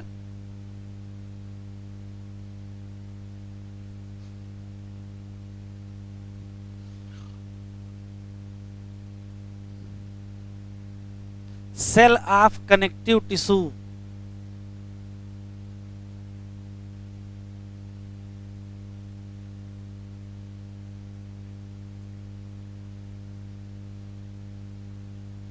secrete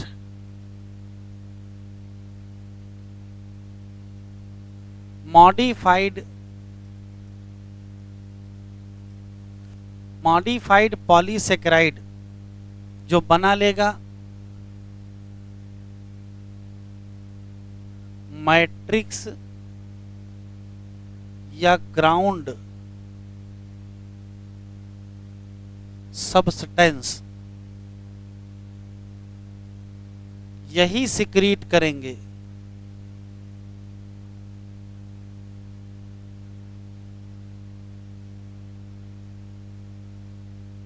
fibre of structural protein. कौन से, कोलेजन एंड इलास्टिन फाइबर। और ये फाइबर के क्या, to provide strength, elasticity and flexibility.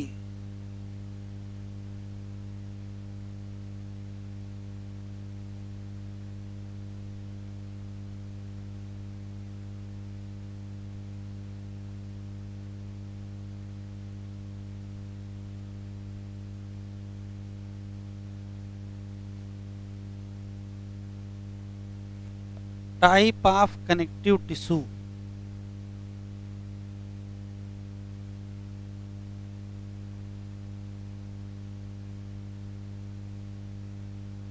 Soft connective tissue,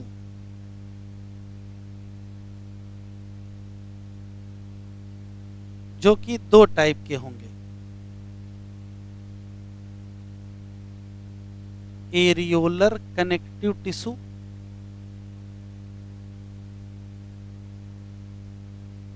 adipose connective tissue. चलो लूज लिख लो, जो लिखा है वही लिखो।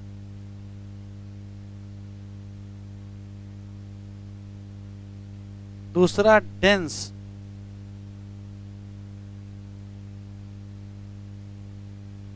कनेक्टिव टिश्यू जिसमें दो हैं,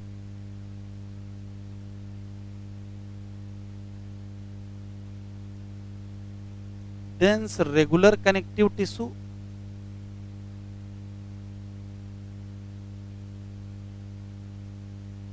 dense irregular connective tissue.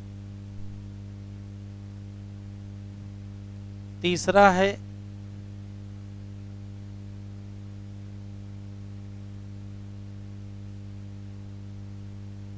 Special connective tissue, जिसमें कई लोग हैं, जिसमें बोन है,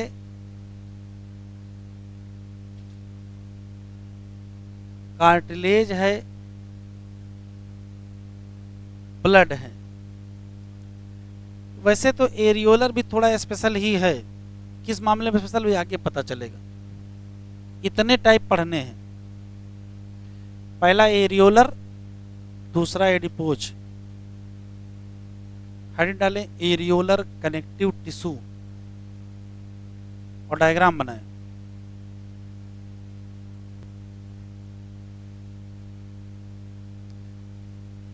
एरियोलर कनेक्टिव टिश्यू ये एक लूज कनेक्टिव टिश्यू है। क्यों?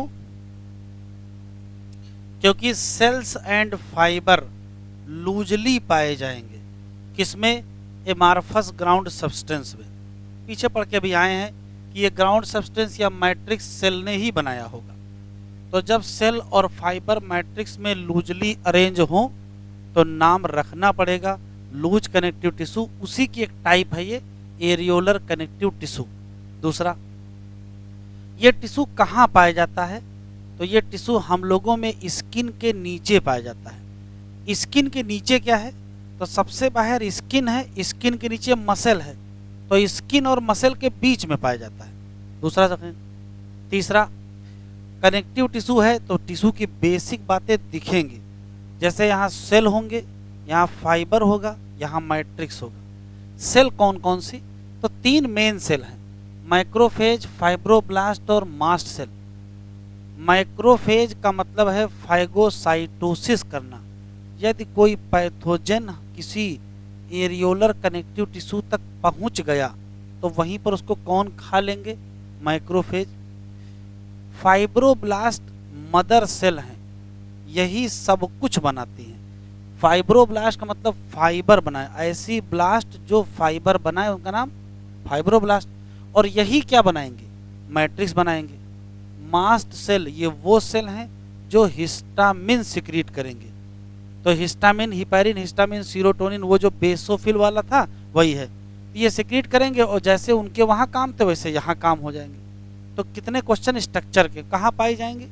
तो कहोगे स्किन के नीचे, तो कहोगे कनेक्ट करेंगे स्किन को मसल से, बीच में पाए जाएंगे। अभी जरा सा चेंज करेंगे आंसर बदल जाएगा।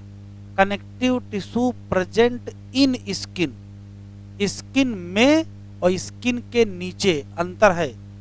स्किन में कहेगा आंसर कुछ और है और स्किन के नीचे कहेगा आंसर कुछ और है। लिखो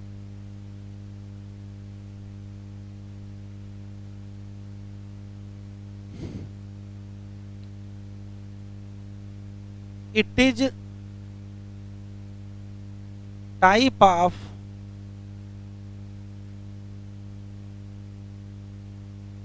लूज कनेक्टिव टिश्यू। क्यों? कहोगे cells and fibre loosely arrange इन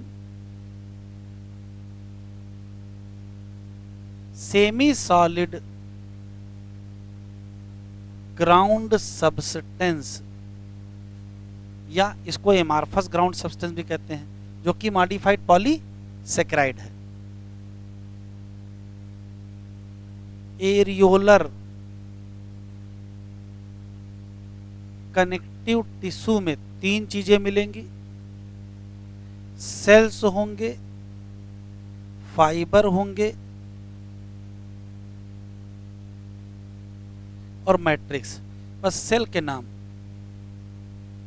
तो सेल में मेन सेल है फाइब्रोब्लास्ट, दूसरी है माइक्रो और तीसरी है मास्ट सेल। फाइबर के नाम पर 2 फाइबर मैंने यहां बना रखे हैं, कोलेजन और इलास्टिन।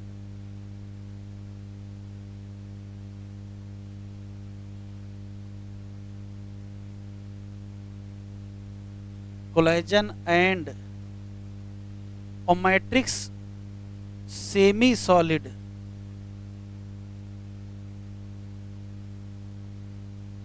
एमार्फस ग्राउंड सब्सटेंस है। जो कि मॉडिफाइड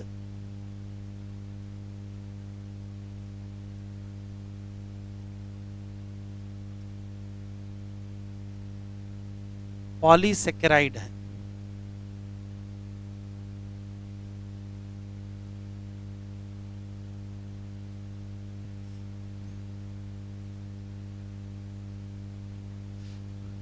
लिखें, fibroblast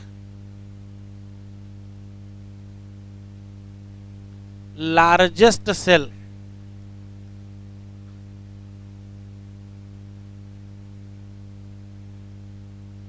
mother cell secrete fiber and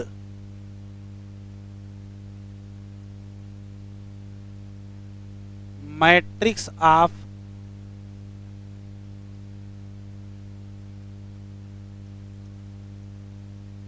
secrete matrix या ग्राउंड टिश्यू मैक्रोफेज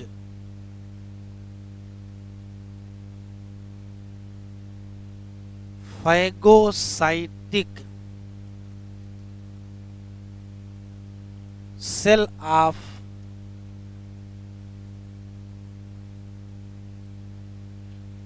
आया हुआ सवाल है, phagocytic cell of connective tissue कौन से, ये रियल कौन सी सेल है बता चुके हैं। WBC बहुत बढ़िया आंसर, ये तो कहो ब्लड सेल नहीं कहे हैं? ये मोनोसाइट है। और तीसरी मास्ट सेल,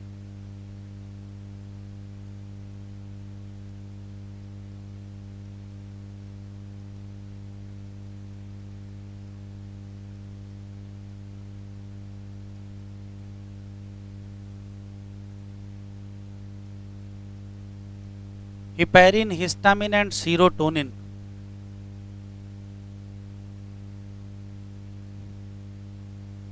अगली सेल, अगला कनेक्टिव टिश्यू है, हम लिखते रहेंगे पेज पे हैं भी, एडिपोज,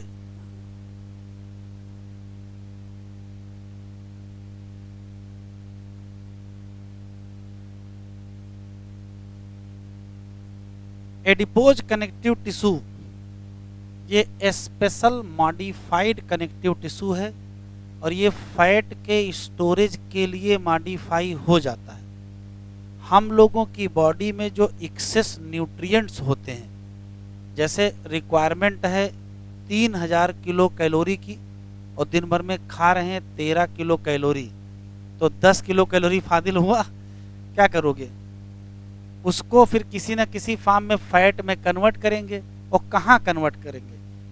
तो कन्वर्जन तो लिवर में होगा, ठीक है, और स्टोरेज कहाँ करेंगे? तो एडिपोज टिश्यू पाया जाता है स्किन के नीचे, एरियोलर भी स्किन के नीचे है। अब स्किन के नीचे हो जाएगा तो स्किन बढ़िया क्या हो जाएगी, मुलायम गोल गोल हो जाएगी और गोल मटोल हो जाओगे। तो अगर फैट बढ़ाना है तो 3 की जगह कितने किलो कैलोरी, 13 खाओ। तो एक्सेस फैट कहाँ स्टोर होगी? एडिपोज कनेक्टिव टिश्यू में।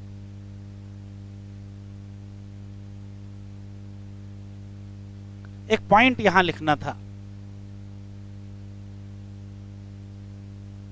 प्रेजेंट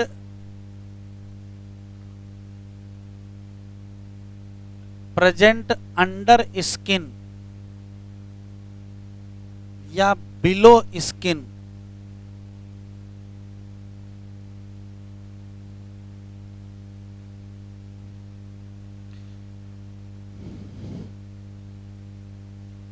लिख ले।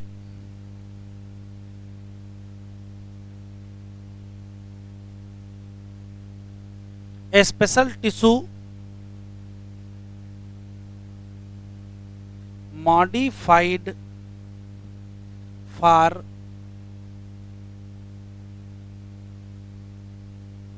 storage of fat कहाँ प्रेजेंट है? प्रेजेंट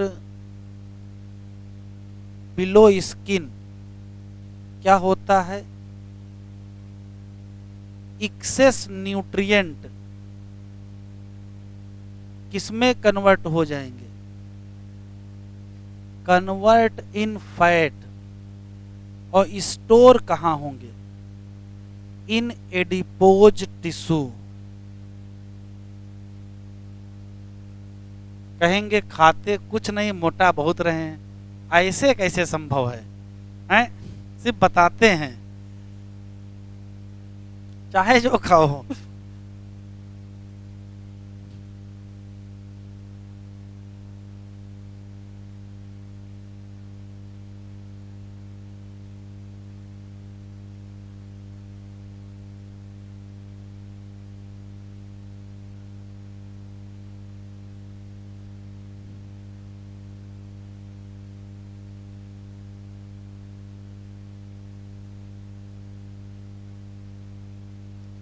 इस सेल ने क्या किया है? पूरी जगह त्याग दी है। ये न्यूक्लियस छोटा सा, ये वैक्यूल है। एनिमल सेल में वैक्यूल बना दोगे? वाह भाई वाह।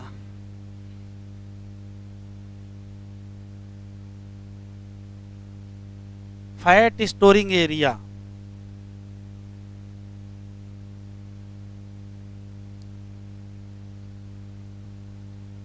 किसी कनेक्टिव टिश्यू का नाम डेंस कनेक्टिव टिश्यू कब रखोगे?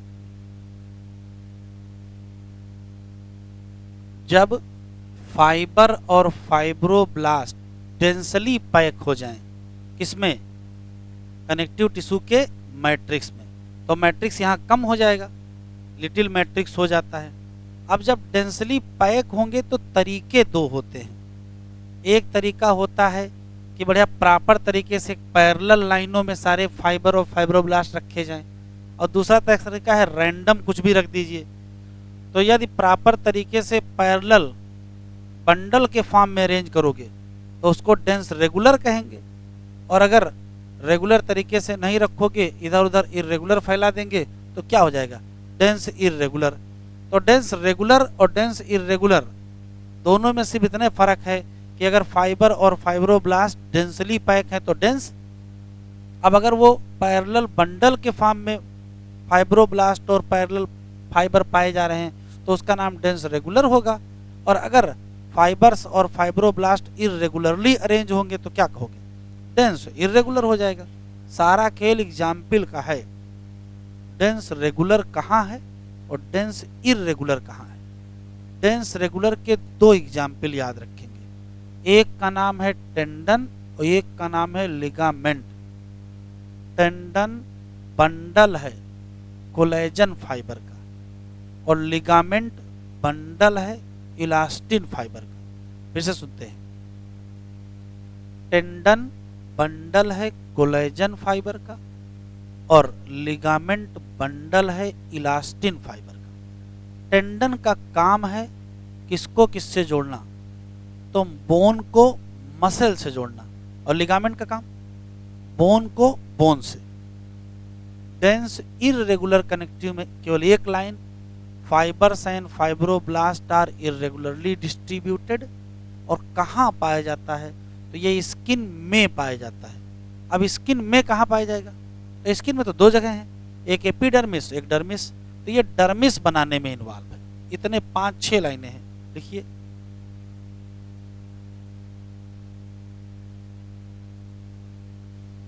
तो दूसरा हम लोग पढ़ेंगे अब डेंस कनेक्टिव टिश्यू। नहीं, दूसरा ही है भाई। लूज में 2 पढ़ने थे ना, तो 2 पढ़ लिए वो लूज वाले। एक ही तो पढ़े अभी तक, लूज। अब दूसरा कौन सा है? Dense connective tissue. लिखिए, fibre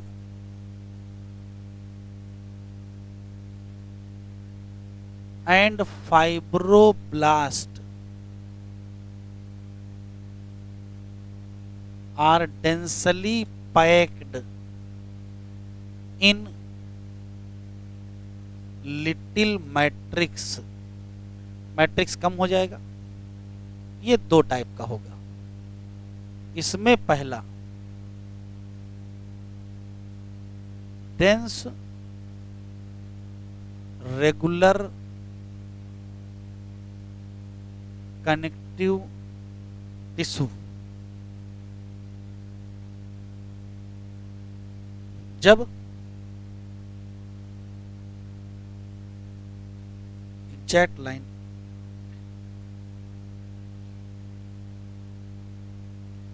collagen fibre present in row,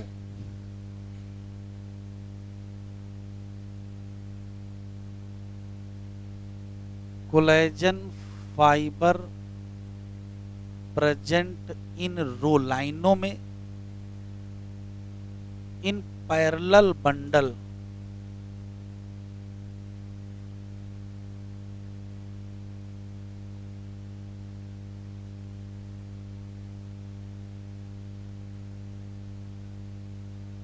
along with fibroblast. बस डेंस रेगुलर का एग्जाम्पल नहीं भूलेंगे।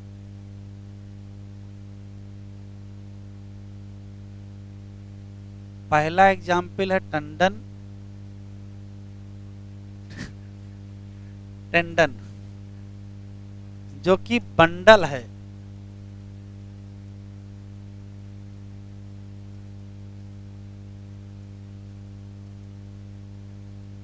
कोलेजन फाइबर का, और कनेक्ट किसको से, connect bone to muscle, specially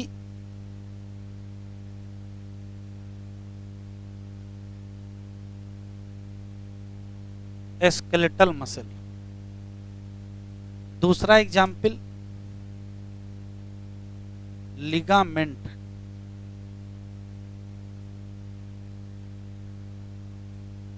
ये बंडल है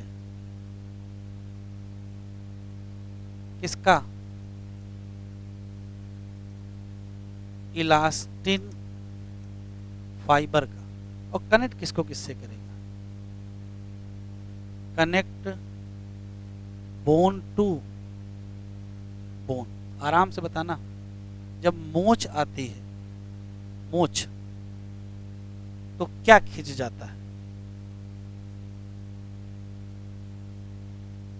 जिसको मोच आई होगी उसको पता होगा कि मोच में दर्द कितना होता है। तो जब मोच आ जाती है, स्प्रेन, चलो मोच समझ में नहीं आ रही थी, स्प्रेन समझ में आएगा। तो मोच में क्या हो जाता है, तो ध्यान से सुने, ओवर स्ट्रेचिंग हो जाती है, ज्यादा खिंच जाता है, क्या, लिगामेंट। इंपॉर्टेंट है। स्प्रेन क्या है,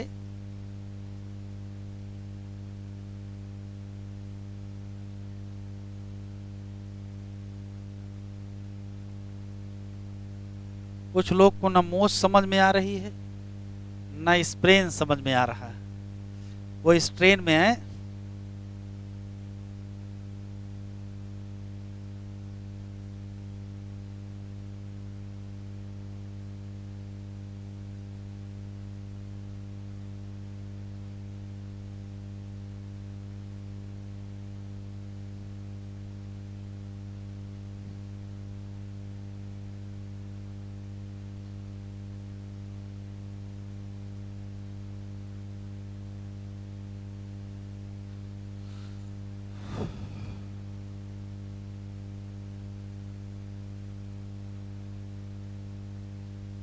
फाइबर एंड फाइब्रोब्लास्ट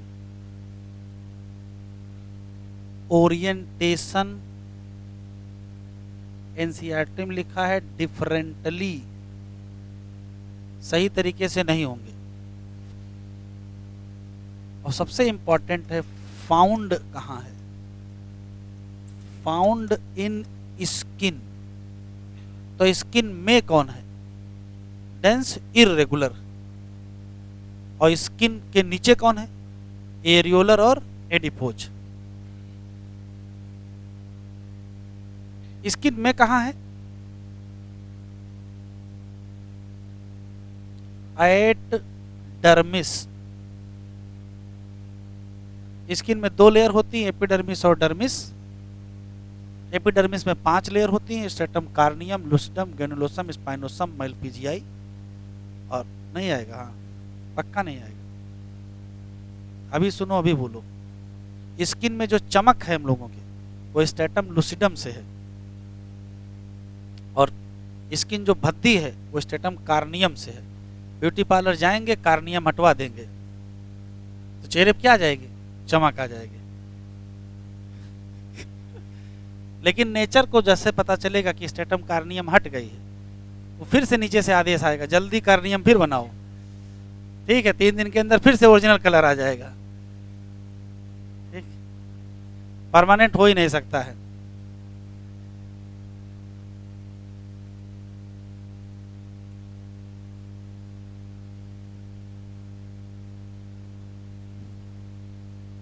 लिख लिया था। Connective tissue are most abundant, widely distributed. नाम कनेक्टिव टिश्यू क्यों पड़ा? A special function of linking and supporting tissue या आर्गन। इसकी रेंज कहां से है? सॉफ्ट कनेक्टिव टिश्यू से स्पेशल, जैसे रेंज में कार्टिलेज है, बोन है, एडिपोज है, ब्लड है। इन ऑल कनेक्टिव टिश्यू, बस ये देखो दिख दिया है। ब्लड में ऐसा नहीं होता है, ब्लड को छोड़ दीजिए। सेल ही क्या करती हैं? सिक्रीट करती हैं फाइबर ऑफ स्ट्रक्चरल प्रोटीन। कौन से?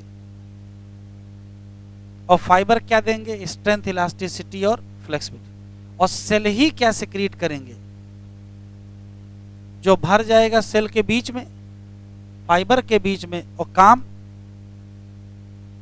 Connective tissue are classified into 3 type: loose connective tissue, dense connective tissue और एक्सेप्ट ब्लड। तो ब्लड वाली बात ब्लड में लिखा देंगे।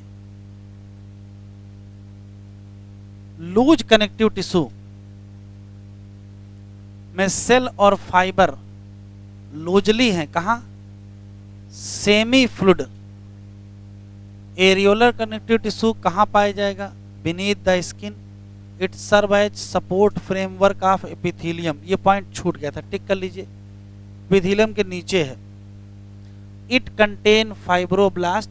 यही सेल हैं जो क्या बनाएंगे? It contain macrophage. It contain mass. Adipose tissue एक और टिश्यू है लूज के, जो कहाँ है? स्किन के नीचे। यहाँ की जो सेल है उनका एक काम, फैट स्टोर करो। एक्सेस न्यूट्रिएंट को जो इस्तेमाल ना हो कन्वर्ट करो, फैट में स्टोर करो। यहाँ फाइबर और फाइब्रोब्लास्ट कंपैक्टली पैक हो। Dense connective tissue, orientation of fibre कैसा होगा? या तो रेगुलर, तो डेंस रेगुलर, और डेंस रेगुलर में क्या होगा? कनेक्टिव टिश्यू में कोलेजन फाइबर प्रेजेंट इन लाइनों में पाए जाएंगे, in between many parallel bundle of fibre. और टेंडन कनेक्ट करता है स्केलेटल मसल को बोन से, और लिगामेंट कनेक्ट करता है एक बोन्स को दूसरी बोन से। ये एग्जाम्पल है। आखिरी dense irregular connective tissue fibroblast and fibre कौन से? हाँ ये पॉइंट छूट गया है। ज्यादातर कोलेजन होंगे, ये ओरिएंटेड डिफरेंटली होंगे, अलग तरीके से। This tissue is present in skin. बस आज इतना ही।